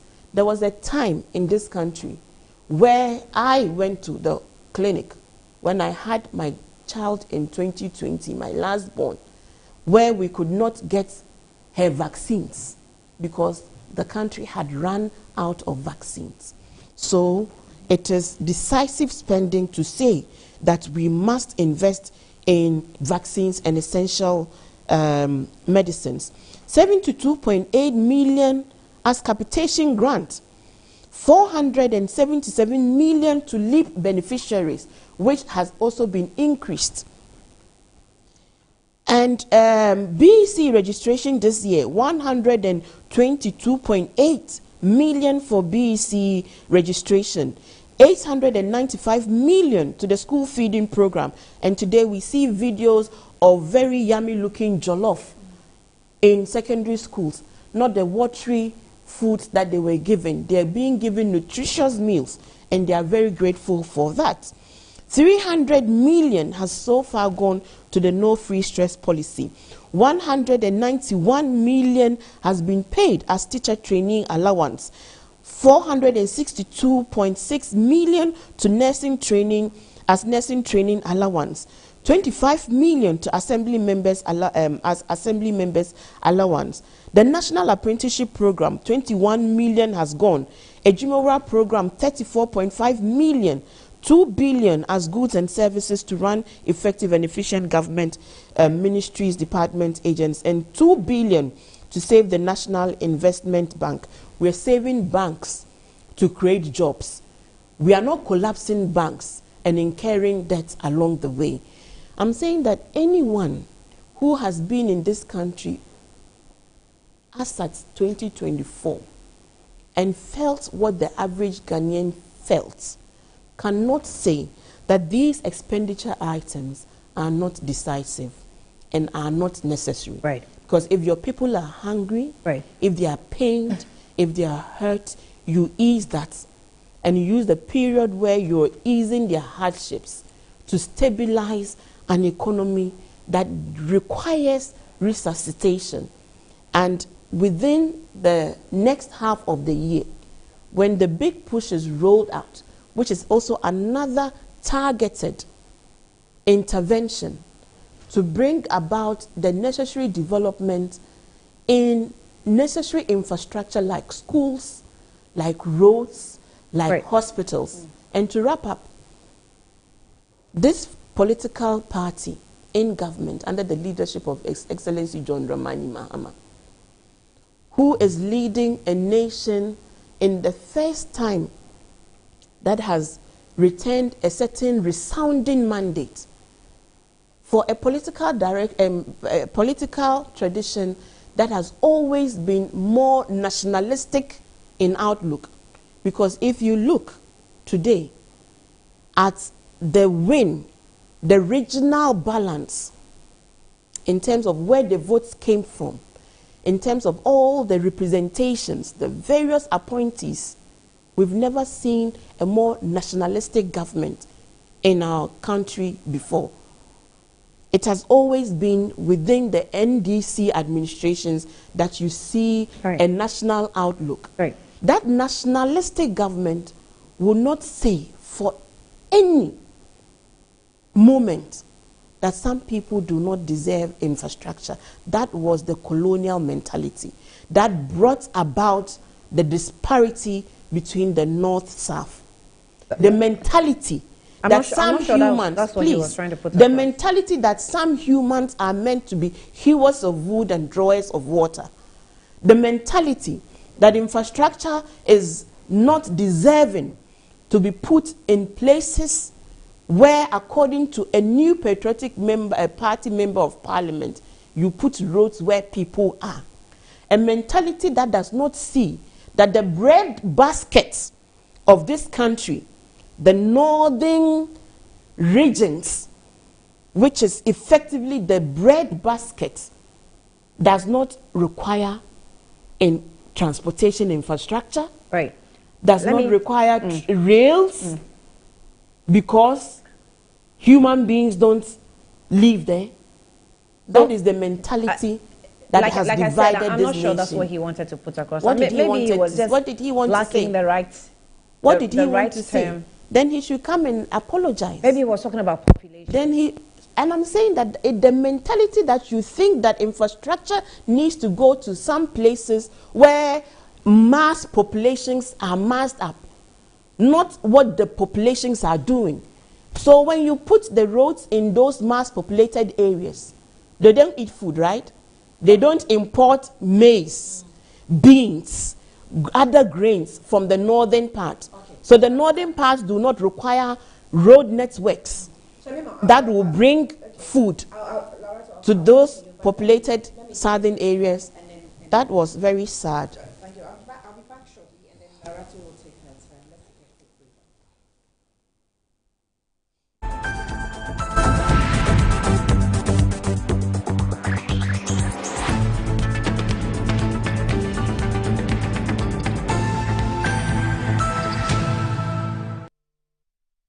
Are you a headmaster, headmistress, parent, teacher, or an educator looking for high-quality textbooks for preschool, primary, and junior high school students, look no further than Advocate Publishing Company.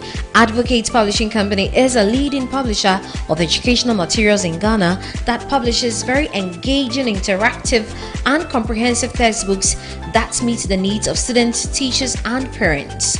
Our textbooks are thoroughly published to make learning fun and easy. They are also designed to stimulate critical thinking, problem solving, and creativity in students. Make Advocate Publishing your preferred choice for all your educational needs. Explore our range of textbooks and educational resources. Visit us at the old GNTC yard near Kingsway, Accra.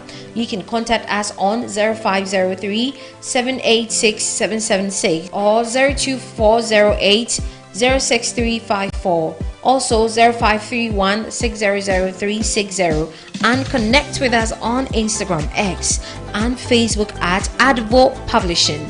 Don't settle for less. Choose the best. Advocate Publishing Company, empowering young minds one textbook at a time. Thinking publishing, think Advocate Publishing. Yes, next.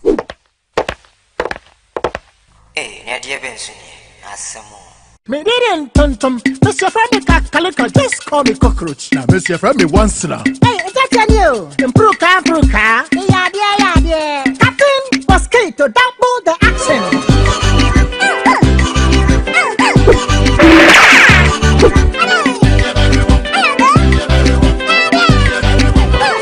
Me did this sasso spray. Mr. Friendly sasso quell. Yeah, to my sasso.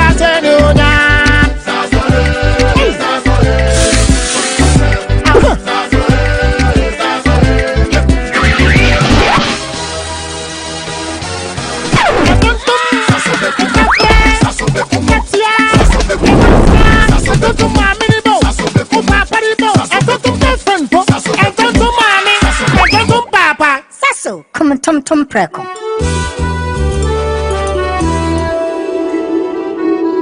Buy affordable service plots and lands from estate masters.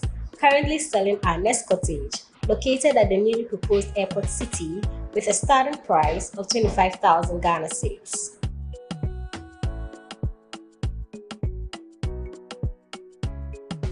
We also have Palm Hills, located at Panfukuro in the Gomwa East District, also with a starting price of 15,000 Ghana cedis.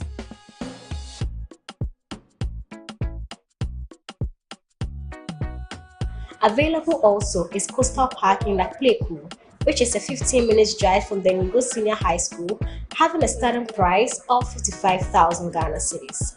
You will receive a free site plan with indenture once you successfully purchase a land from us. For any enquiries, contact the numbers provided. Estate Masters, your most preferred estate partner.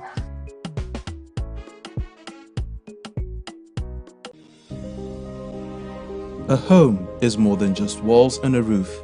It's the warmth of family, the assurance of security, and the joy of shared moments. Whether you're returning from abroad or seeking a new beginning, Rehoboth Havens Ayimensa is where your journey truly begins. Nestled beneath the tranquil Ebri Mountains, this gated community offers the perfect blend of modern living and natural beauty. Our 2, 3, and 4 bedroom homes are designed for family living with spacious interiors, elegant finishes, and all the comforts that make life better. From cozy living rooms for bonding, to modern kitchens for culinary creativity, and private gardens for peaceful reflection, every space is thoughtfully crafted. At Rehoboth Havens, your children play safely, your family grows joyfully, and your memories are built on a foundation of care and community. Starting from 675,000 Ghana cedis with flexible installment plans, your dream home is within reach because everyone deserves a place to truly call home. Rehoboth Havens, where futures are built and dreams come to life. Call us on 0553 751933 or 0206 823524 to secure your future today. Rehoboth Social Housing, your housing dream becomes reality. Hey, right, borehole drilling. Hey, a Japan Reggie for Abama and showing some dewa Payroll Chadaromanti, if you be among shoe, ain't so young crankre, a Jumaku, in Swan sorry, Namope and should did you may be a dear, make out for Payroll Diamau, Annie Payroll Woma Quadari, our boho drilling, water purification, any bibiada a fat in shoe, Netier, Payroll Kwane boho drilling company, Wotu Somawa, or Sansupa, a brano, a babesha sending sunity, and Sayo, Woma Sansu the Shishasu Kokra, a Gunoswa, Yede Babe Bow Amosika Sem Piano Alcoye. Hey, won't pay way now per day. With them, call them now. Flying, I was 0240 217253 0240 217253. Pay right GH, since so young Quadia, and ye Maungua.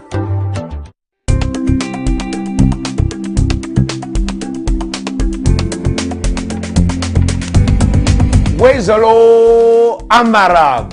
Yes.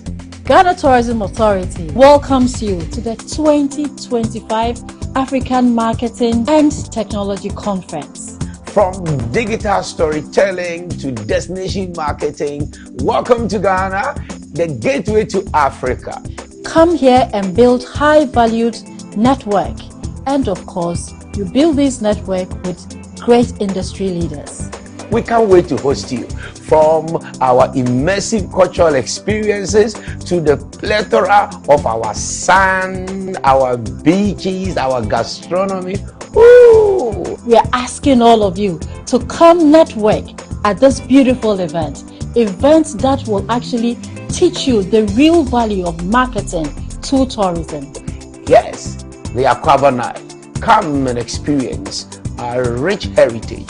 Come and dance to the beat and rhythm of our music and culture. This is Ghana Tourism Authority.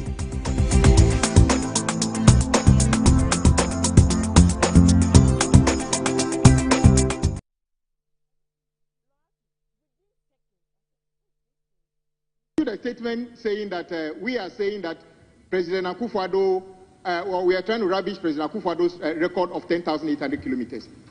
You were not here. He was standing here and said, we have built 10,800 kilometers of new roads, and he was doing us like that.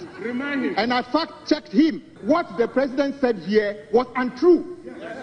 He never built 10,800 kilometers of new roads. My brother, you see, you have been a road minister for the Republic of Ghana. Is it just a small advice?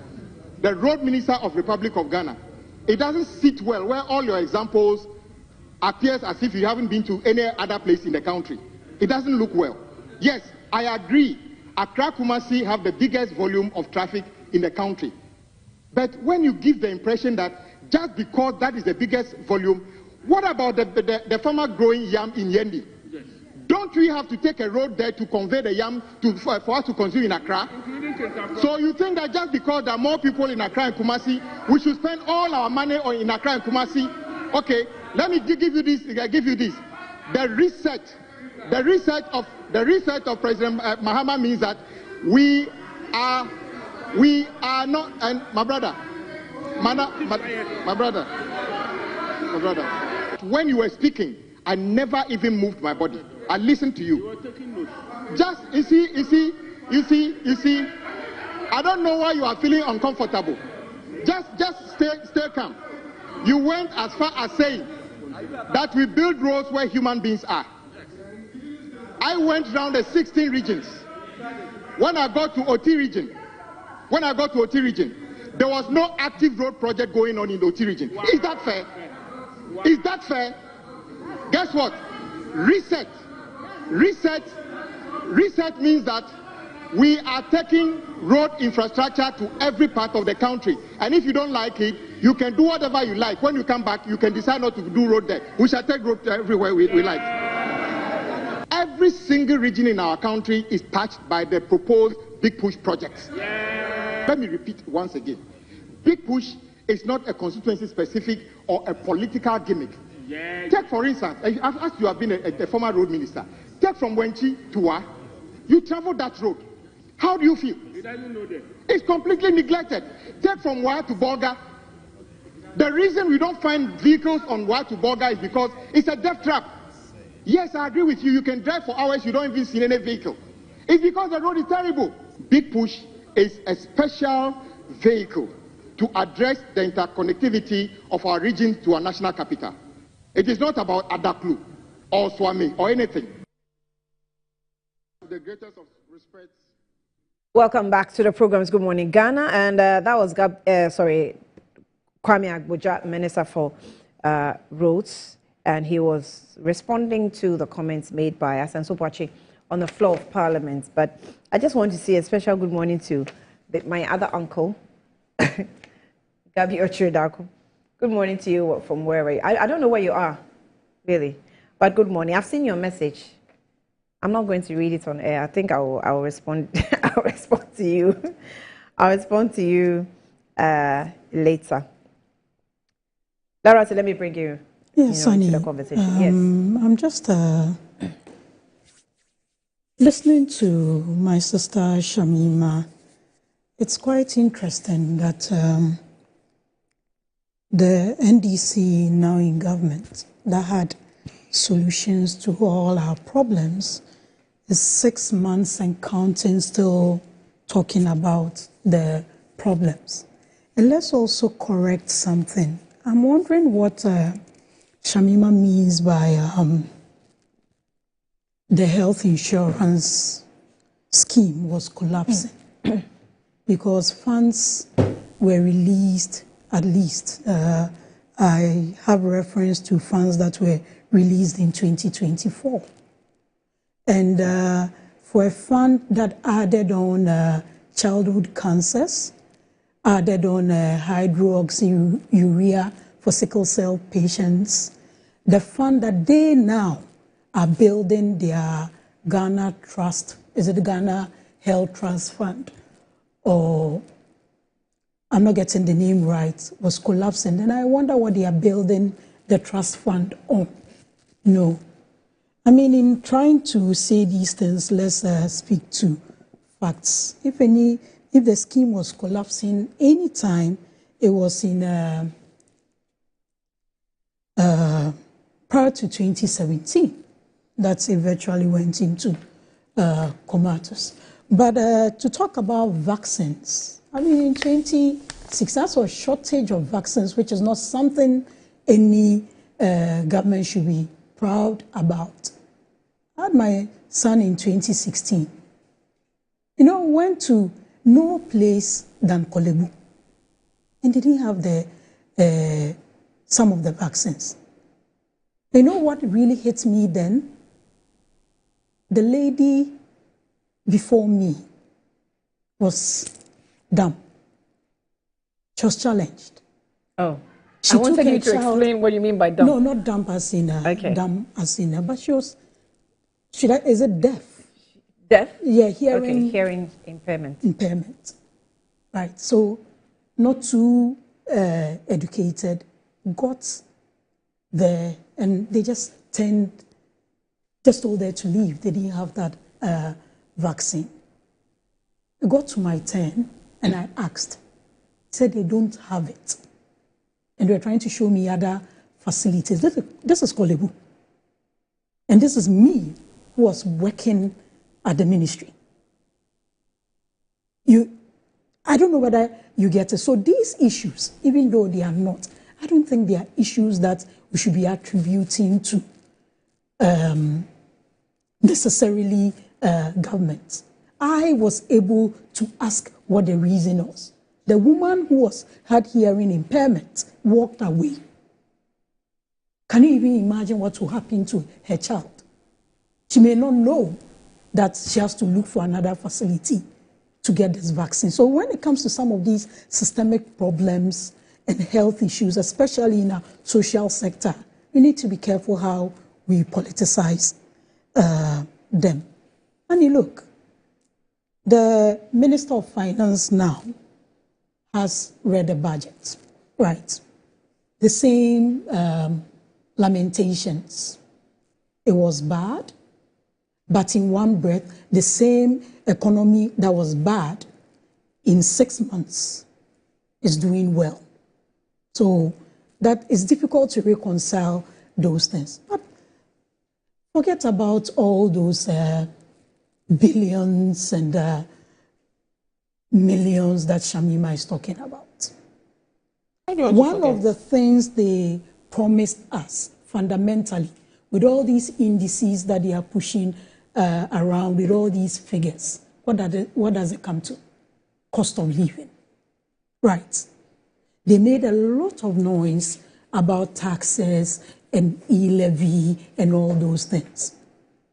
If my maths is as good as yours, they've introduced 8 new taxes. They've increased utility tariffs. Right. They've done all those things. In all that,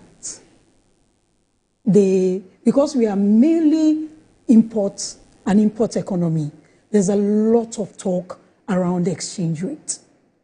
They tell us exchange rate, the city is doing well. Exchange rate is hovering around 10, because as at the time we were leaving government, it was around 13, 14 to $1. But in fact, your minority leader says that the forex ratings that are being given are fake. Our minority leader, not my minority leader. Yes. Our minority leader. I said that because it's the MPP side of the House. Apologies. It's Parliament Apologies. For the Republic of Ghana. Today, I don't want anyone to say that there's a fight between you and I. And but it's established that you don't like me, so it's fine. Even your uncle knows you don't like me. But he's not your minority leader, or? He's our minority leader. I mean, he's the minority leader. As an arm of government, definitely he is my minority Republic leader. of Ghana, Shamima. It's okay. He's our minority leader. Okay, I know CM. Sorry. In all this, exchange rate is 10, moving around 10 for about 5 months, 4 months now. How is that reflecting on cost of living? We are now paying 1 cedi per liter, right? So if I go and buy a gallon of fuel, I'm paying some 4 cedis 50 pesos on every gallon of fuel I buy. These are the people who are complaining about e-levy, right? Now there's let me just get it clearly. We are paying what? 15. We're talking about insurance. We are paying 15% VAT on non-life insurance premium. So you see that if you sign up to some of these things, the insurance companies keep sending you text message on how your next premium will change. The special import levy that's going to start 2026, 2027, 2028. Growth and sustainability levy 2026, 2027, 2028. 8% levy on petroleum products. There's a fishing levy. So it's like they give with one hand and take with the other. But fundamentally, exchange rate. You're giving social sector. If you're not giving money to free SHS, who should come and give money to the education sector? If you're not giving money to the health sector, who should come and give money to the health sector? So there's spending. Taxes that you have got. So spending is happening. Well, the ministers will be frustrated talking around if they are getting their allocations. What are they spending on? Are they spending or what are they spending on? That's what Shamima. But what I'm saying is fundamentally, it all comes to cost of living. How are these indices affecting our cost of living? The Kenke that they made a lot of noise about, has the Kenke price reduced from the 5 cedis? Yes. They pegged it. I'm told it's 7 cedis. You still eat Kenke? You still eat Kenke? You still eat Kenke? Where do you buy your Kenke from? I'll show you. I'll bring Kenke to come and show you. It doesn't matter where you buy Kenke now. The Both Road that I used to buy for 1 cedi. It's still 1 cedi, okay. But I can swallow it. I thought you were going to say it's 5 cedis. It's still 1 cedi, but I can swallow it. Be kind to yourself. The size has reduced. When NDC came in. Pie that I used to buy for 13 cedis now is 15 cedis. How do you convince me that when all these indices were high, it was 13 cedis, and now that you claim to have reduced them, it's 15 cedis? Fuel that we're told was being reduced. Now every window is being increased. The last window, I think, was some 9% increment. So it's the gimmicks about the government of the day. How much is Yas price? It's the gimmicks about what they're doing. There's the propaganda. It's the dishonesty in putting some of these things out. That is the problem. Look, but you heard Shamima. The NDC now, they shouldn't also, they are not new to government. This particular team is their second term. When they were in opposition, they made it seem as if they could wish away all our problems in this country like they never existed. 6 months, 6 months and counting, you are still lamenting. You are still talking about the government that the people of Ghana said, what you are proposing, we think you can come and do it better. So we've given you an overwhelming mandate. You have the mandate. How are the things you are saying affecting our cost of living? You complain about cement being 95 cedis averagely. Now it's 120 cedis with your low indices, with your low exchange rate. How do you reconcile that? It doesn't add up. You are the one who likes doing mathematics. I don't know whether the formulas have changed, but it doesn't add up. All these things that you are telling us, what is the state of our cost of living, which is fundamentally what we're all talking about. But if you come and tell me common fund has gone, assemblymen are getting allowances, fantastic. But in our manifesto, electoral area people were also going to get some level of allowances. If you check the 2024 manifesto of the New Patriotic Party, led then by Dr. Baumia. The assemblymen. So, electoral area. We're going to go as low as the electoral area for those allowances to strengthen the local government. Oh, so it was going to go to the base electoral area, yes, before it rises to... Exactly. You get it. Oh. But you're sending the common fund. Great. Fantastic. What is happening there? What are the monies going there for? It's one thing just giving them the allocations, but what are the priorities there? So that if I find myself... No, what are you saying? What am I saying? What are you saying? Monies have been allocated into... What am I saying? So hold on. Monies have been allocated into specific areas. You have admitted that these monies have been released. We have the figures as she called them. Now, what I'm saying is, are you admitting that there is spending? Because the loudest criticism has been government is not spending, right? And I even read this university professor's article from Joy, who is saying that government should not boast about surplus, budget surplus, if you're not spending in priority areas. In fact, when you were talking about the taxes, in my head I was thinking, taxes are to be collected anyway. That's how we run the country. No government will come and say, I will not collect taxes. The difference has been, where are you collecting the taxes? Are our lives directly dependent on these taxes? And when the taxes are collected, are we putting it into the areas for which the monies are actually being collected? And that's what the argument should be. So first of all, is the need and the wants. Second of all, are you admitting that they're actually spending, but what are the areas they are spending at? Because common fund, it has been a problem that if you don't send common fund, you are retarding the local areas of development. When Shamima was talking, you were quietly listening to her. Damnomics. You were quietly listening to her, maybe because she said you've already done half of her work for her. Right? But I only gave it back. If you ask me what I'm saying, I think you are being unfair to me, because I built a point based on the indices they are giving us, based on the allocations they've told us they've made, the transfers they've made. Yeah. Yes, you've made those transfers, but how is it reflecting in our lives? Has it been spent? Yes. How is it reflecting? You can't just say that you've sent money down. Money down for what? For what? What are the monies for? Okay, what are the priorities? You get it. But just throwing it out there, you've sent this, and the people down there are not feeling it. You're telling me that prices have reduced. I'm not feeling it. are the basics that I'm buying. And that was one of the biggest conversation during elections. And like I said, they are not new to this. This particular team, this is their second term, right? They made promises. They claimed to be giving solutions to the problems they had identified then.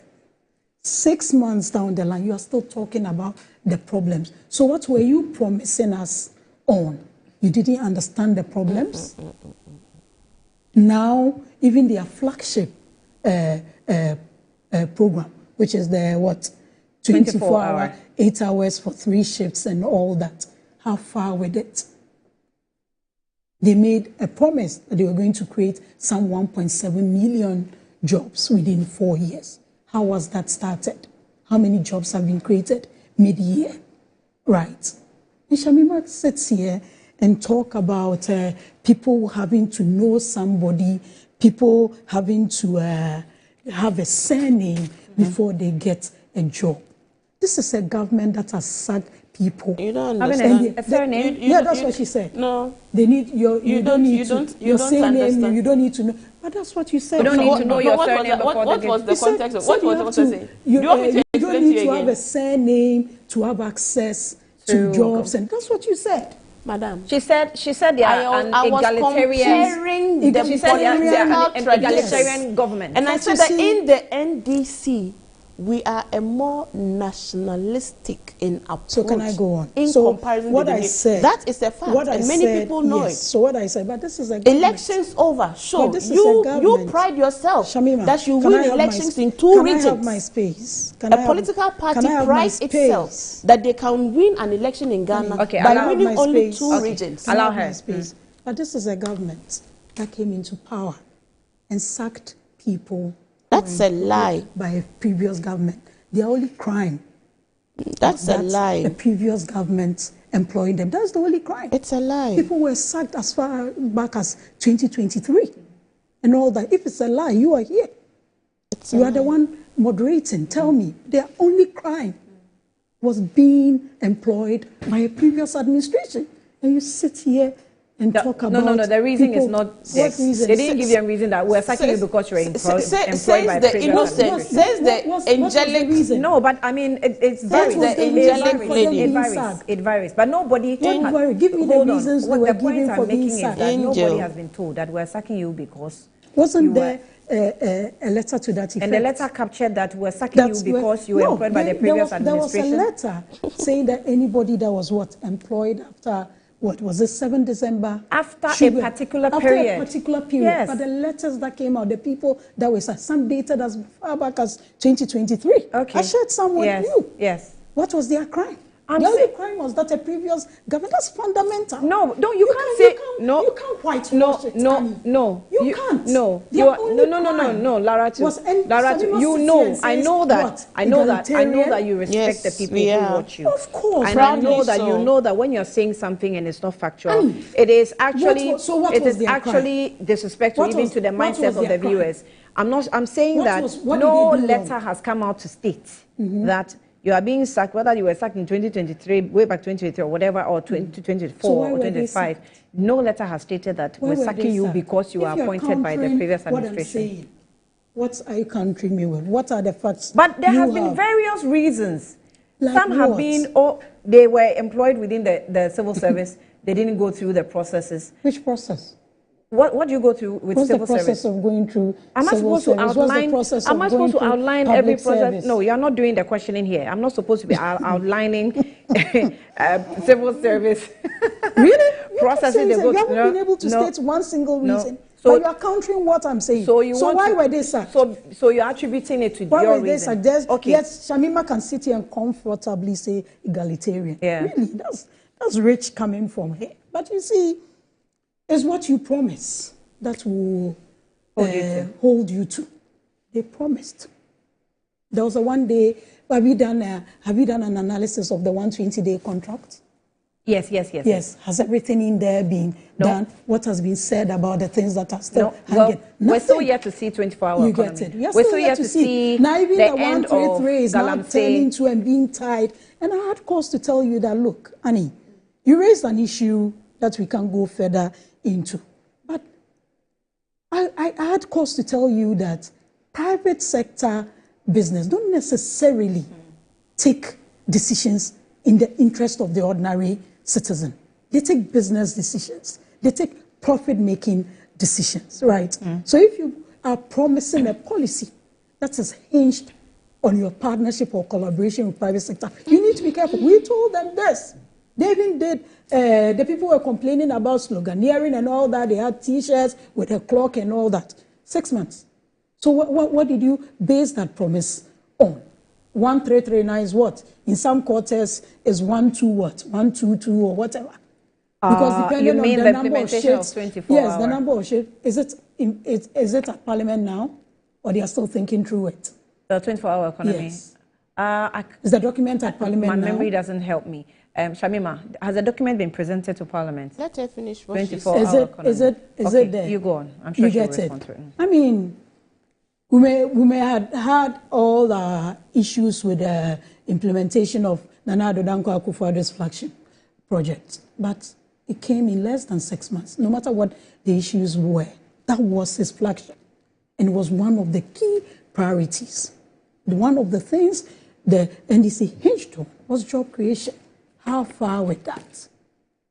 And don't come and tell me why, because nothing is being done differently from the model that was being implemented when we're in government from what is happening now. It's just that there's a lot of pump and pageantry around the document has been sent to the Speaker, just to confirm. When? 26th of June. Oh, just a few days back. Okay, that's good. But in the in the 120-day policy. June is not a few days back. June 2025. In the 120-day policy contract, the 24-hour economy, it captured, the NDC then at the time captured that it was going to draft the policy in the 120-day social contract.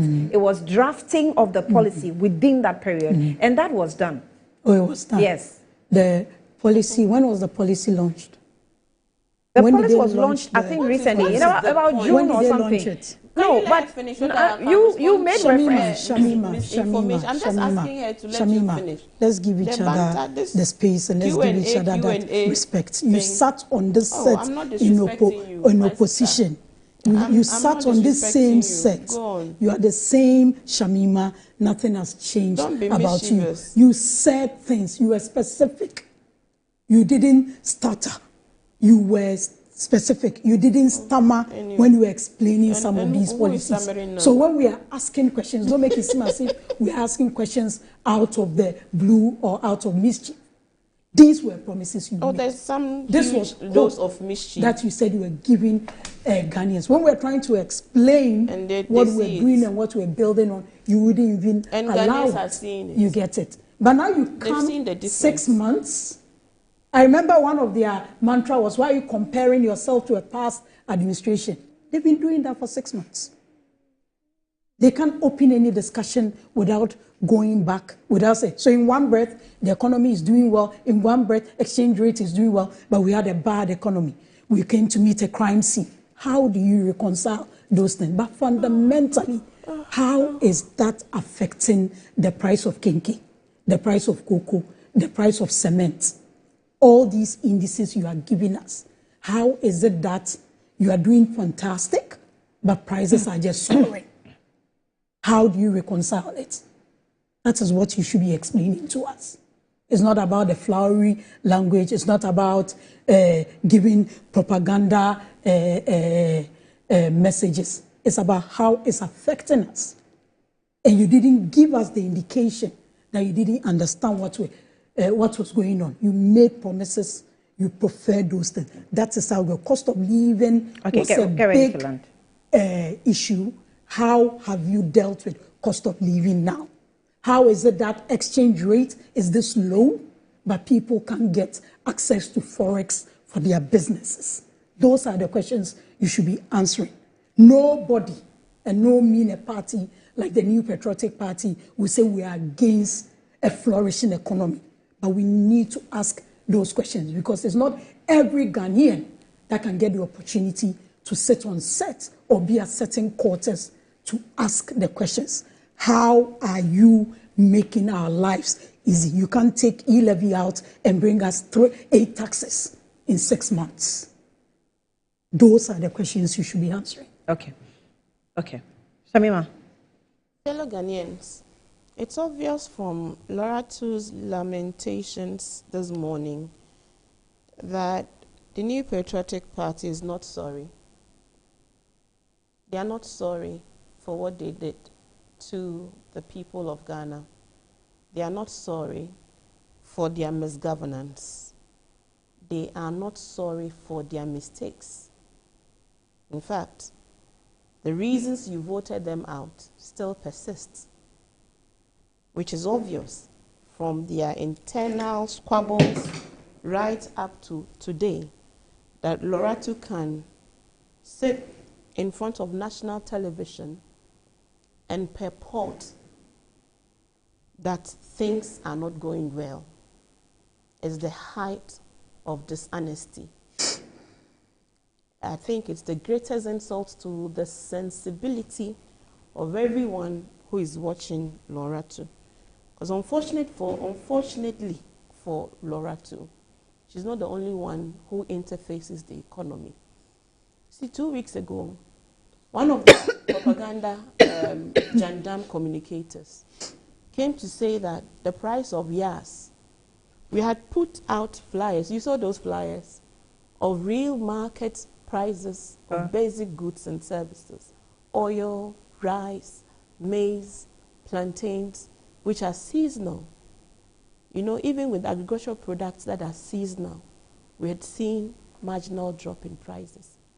We have seen videos of market women themselves campaign and speak about how they have lowered the prices of their goods and services and praising the management of the economy. In fact, as at June, 71.4% or so of Ghanaians say that in the poll about the Mahama administration, and in June, 71.4% of Ghanaians had positive things to say about the Mahama administration and the management of the economy. I think those voices are the voices we would listen to. I think when we go to the market, you and I know, and your viewers who are watching us, please send text messages and tell us if the general prices of goods and services have not seen a reduction reflective of the stabilization of the city. I have seen big, I don't know if I should mention their name, big retail shops continue to announce new prices, reduced new prices as a result of the stabilization of the Ghanaian city. If that is not money in people's pocket, then perhaps that is why we saw what we saw. Because maybe there's a distorted understanding of the management of the economy. And perhaps maybe they really did not have the men as they promised. Because the evidence was glaring for all of us to see. The NPP always invites us to do a comparative assessment of tenures. And once we accept that invitation, they quickly do a U-turn and tell us that don't compare your tenures. You have been voted into power. Solve your problems. And yet at every stage of the way, they make it sound like they did so well that they were undeserving of the mandate, of the outcome or the decision of the people of Ghana, that Ghanaians made a mistake. When the same Ghanaians are the ones saying that Mahama Tuaso. You see, transparency, as I said, it's very difficult for a political party in government, led by a president committed to leading differently, to say that he's going to lead a transparent government, it's difficult, because transparency invites a lot of questions. But President Mahama says that he prefers a transparent governance to that which is silent and avoidance, or even ignoring concerns. If Loratu has genuine concerns, I can assure Loratu that His Excellency will listen to those concerns. That is the difference we are seeing today. It doesn't matter who speaks. But we're not saying it's all rosy. It does not matter. We're not saying it's all rosy say, today. When at every turn, President John Dramani Mahama will communicate. You see, it's about communicating what you're doing. Look, governance is not a perfect ride. There will be difficult decisions that have to be taken. But in that same spirit of transparency, you take those decisions, you explain yourself, and you will let the outcome of your governance justify whether your means were the best set of means to the end that we seek. What is the end that we seek? A Ghana that is working for every Ghanaian, irrespective of where you come from. And now I'll repeat that. Irrespective of where you come from, irrespective of the family you belong to, irrespective of who your friends are, a government that would work for you. And for them to say, you see, in one breath, Loratu sits here and says that, oh, you people, continue our projects. Don't stop the continuity. Governance is a continuum. And then the same mouth that is tasting salt is tasting sugar again and telling us, oh, at why they are not doing anything. They are only continuing. Different. He says that we are not doing anything different. Choose your battles. Because His Excellency John Dramani Mahama has said that we will not waste national resources.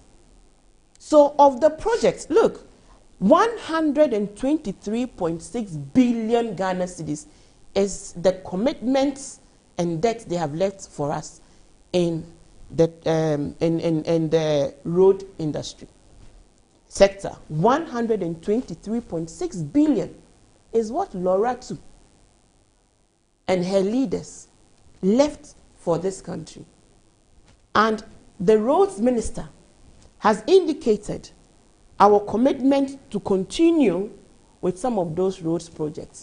But they will never take the leave of good governance from the book of His Excellency John Dramani Mahama, because it is not in their character to ever concede their mistakes, neither is it in their character to accept, you know, recompense, to compensate. Well, when it comes to mistakes, their errors, conceding of mistakes, Dr. Bawumia has apologized to the people of Ghana, at least during the thank you tour.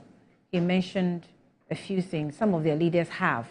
So I guess some of the points, yes, you have to defend and explain, but it doesn't necessarily mean they have not conceded that some mistakes were, you know, committed. You've watched Kennedy Japon's interview. At some point, he himself admitted that we committed mistakes here. Dr. Bawumia himself has. Have you heard Kennedy Japan say that the system continues to attack him because of the candid views he expresses?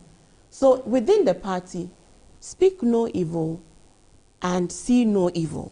That is the internal mantra, as has been communicated by Kennedy Japan. Kennedy says that they bastardized him for saying same things that the candidates then also said.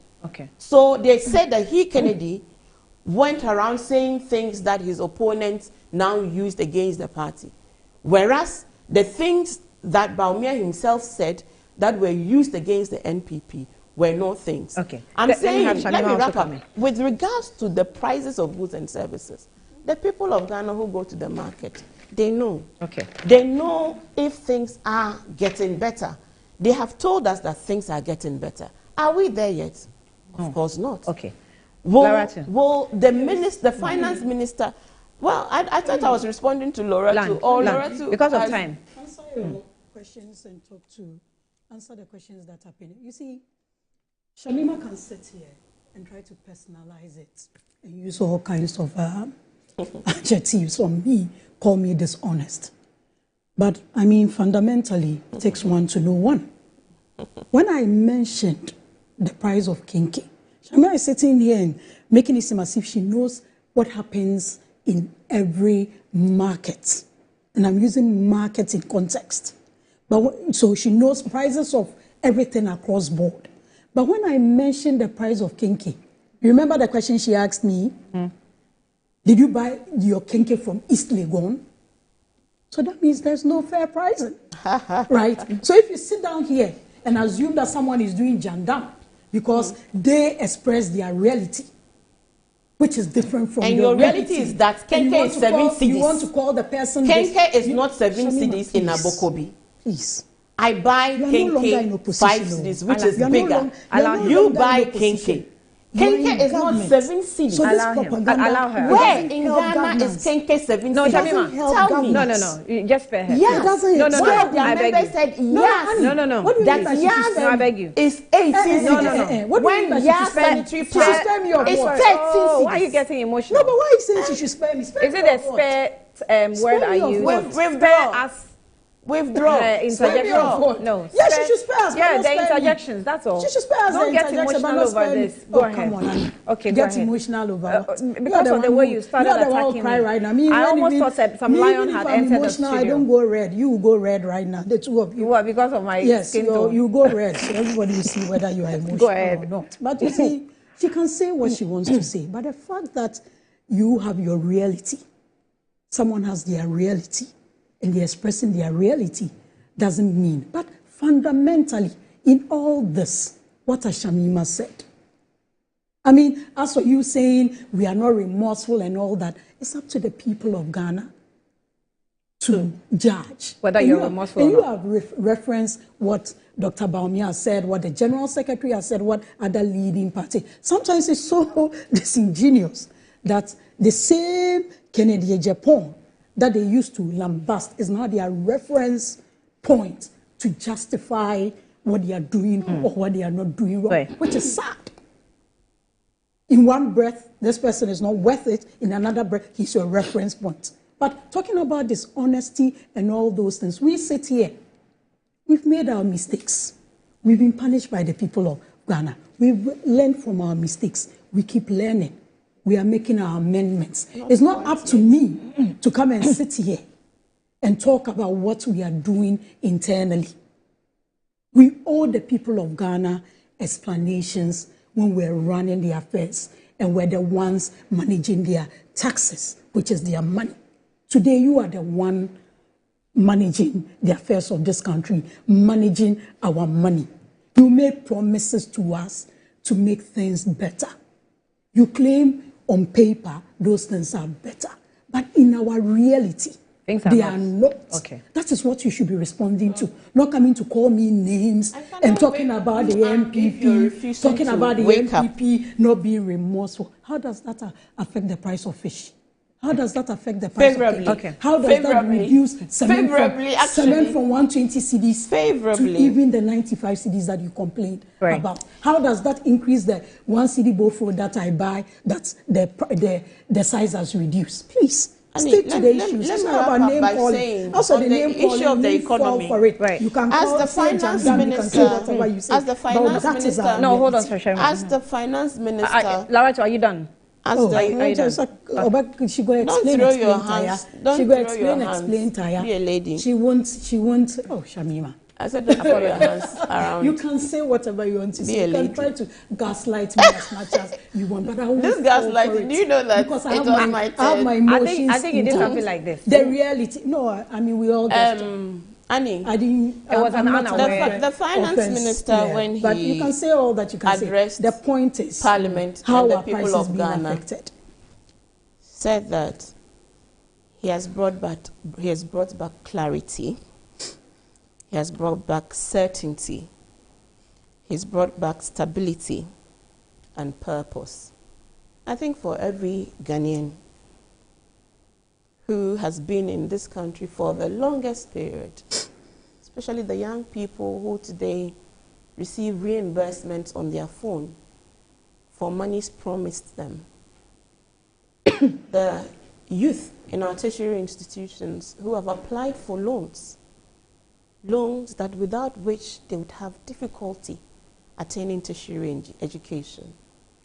For the persons within the disabled community who can today access tertiary education because an egalitarian government has said we will put money in sectors most needed for the people.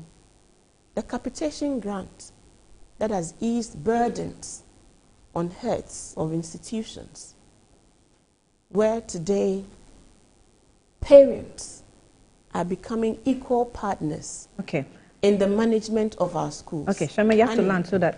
for all of these and many more who know that a 4-year tenure cannot be measured conclusively in seven months.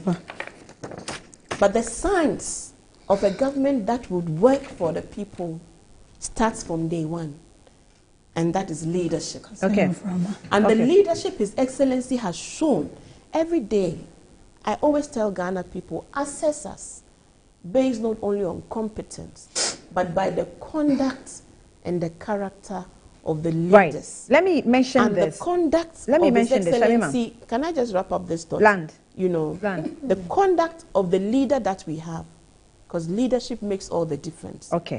And that leadership is instilling discipline, which are the softwares that are required to move us from where we were taking that very dark hole. A leadership that is insistent on discipline. A leadership that is insistent on prudence in the management of our collective resources. A leadership that is insistent on the obeying of the conduct, the code of conduct. A leadership that says that people will be punished. Last week, His Excellency joined all appointees. If you don't land, you won't have time to talk about the conference happening tomorrow. And deputies and CEOs. To reflect on our journey so far. So these are the new ways we are governing differently. And you're feeling those signs of good governance. And where we make mistakes, you would see that remedial actions will be taken to correct those mistakes. This one says that yes. Great submission on the issue of the fire outbreak and the panel members, especially my sister Larato. I really enjoyed the discussion on that. We need to do a lot to support the Ghana National Fire Service.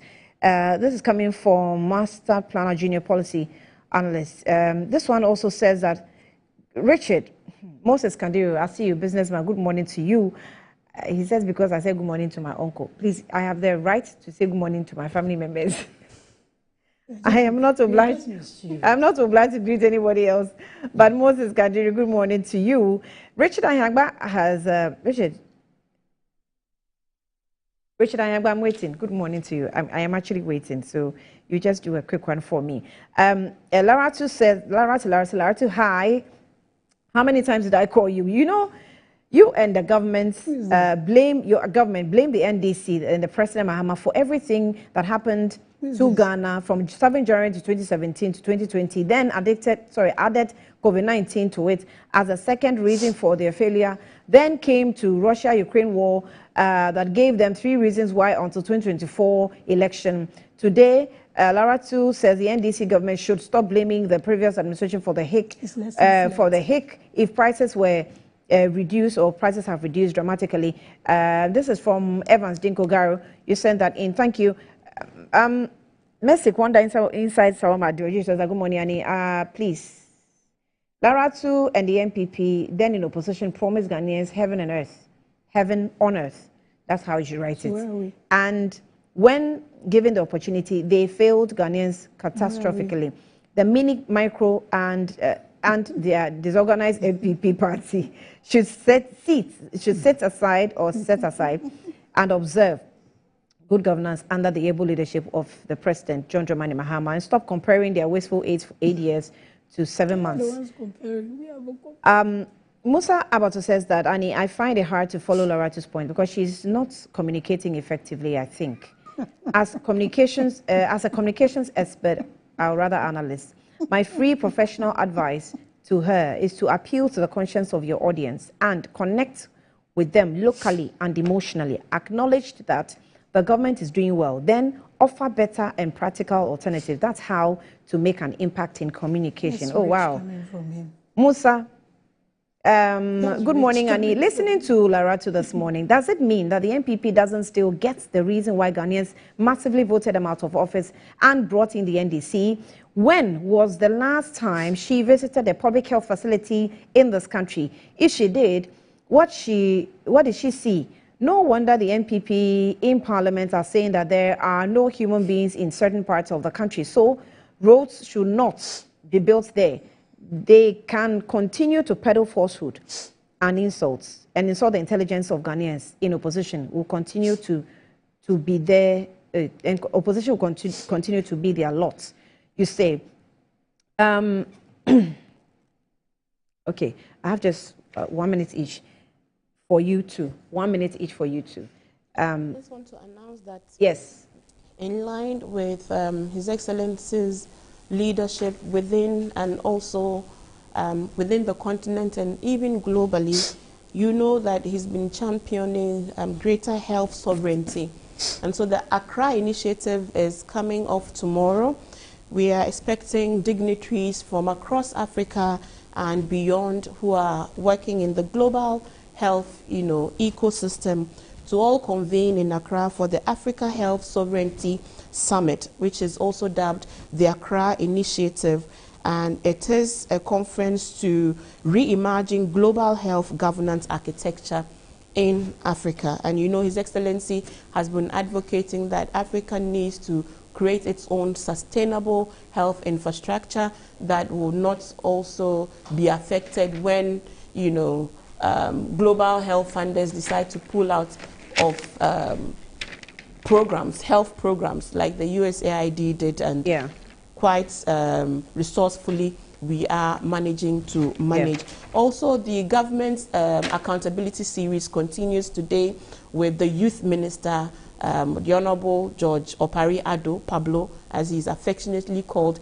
You also do know that the Youth Ministry and the National Youth Authority have begun a Youth Month. They started over the weekend with a nationwide clean up exercise. It's called inclusive governance for a reason, and the youth are at the heart of the Mahama administration. Any and everything that will do to restore hope in the hearts and the minds of the young people, His Excellency is committed to do it. Right. And whilst we are at it, whatever the distractions are, when they come, His Excellency will surely provide the leadership that this country was yearning for so long, and which, God being on the side of the people of Ghana, He has given us in the person of His Excellency, who would lead with conscience, who would lead with heart, who would deliver this country from the doldrums that we found ourselves just less than 7 months ago. Laratu, before I come to you, Richard Ahiagba, your communications director,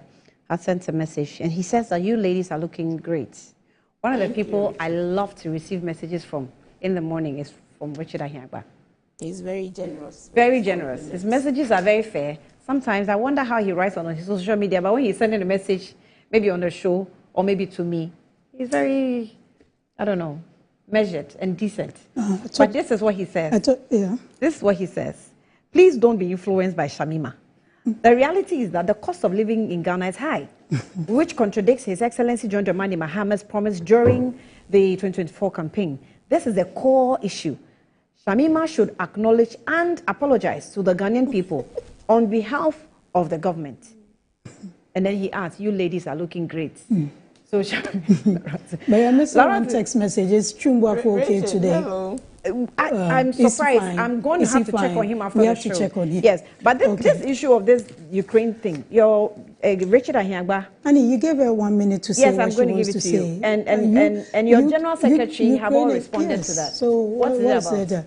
What is it about? What have you read? It should tell you the extent they want. There's nothing. NPP smear campaign all with that you. Ukraine is going through, they have time to come and do. No, this is not now. Other This is not things now. But this is not a country. This is not a country descending on you. This is an individual from the And country. this is not now. This is during the election it is period. false. I'm just providing admitted. clarity. Nobody has asked you It's to not provide today. clarity. That Yeah, clarity that is needed.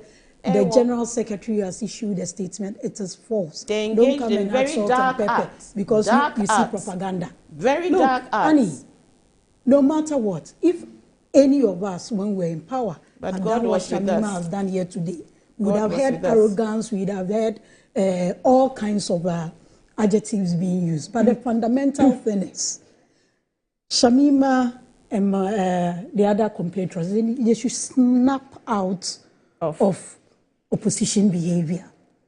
They are in power now. They have questions to answer. They are handling the people. Whatever decision they take should be in the best interest of people of Ghana.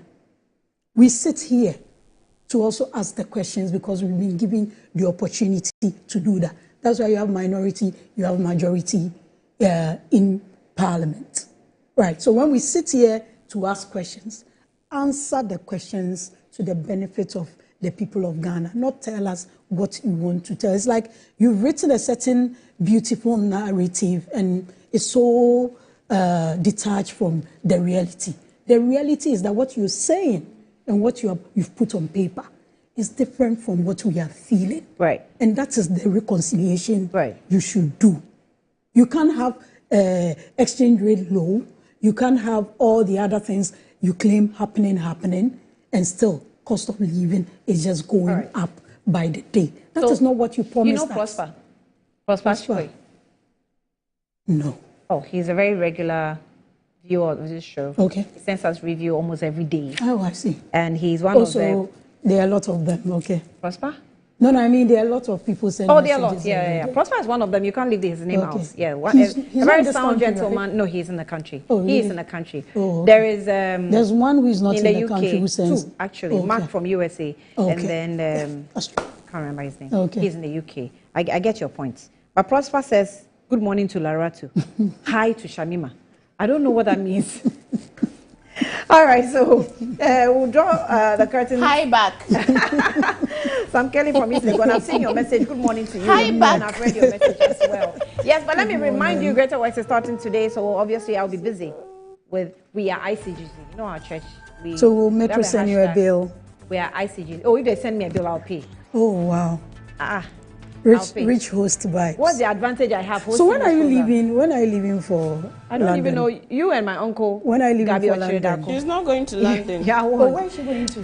I don't know where she's going. I'm here. Because I am from the office of the president. I'm sitting here. There's no name. People saw me in church. There's no Annie is not. Okay. Because I told you already. I am You there. keep on keeping And I've on. not seen Annie's No, keep on any London list. All right. But Annie, if you get invited, I will go. Even if we give her an offer, if we give her an offer, being that they're going to be in opposition, Annie, on the show, don't miss it.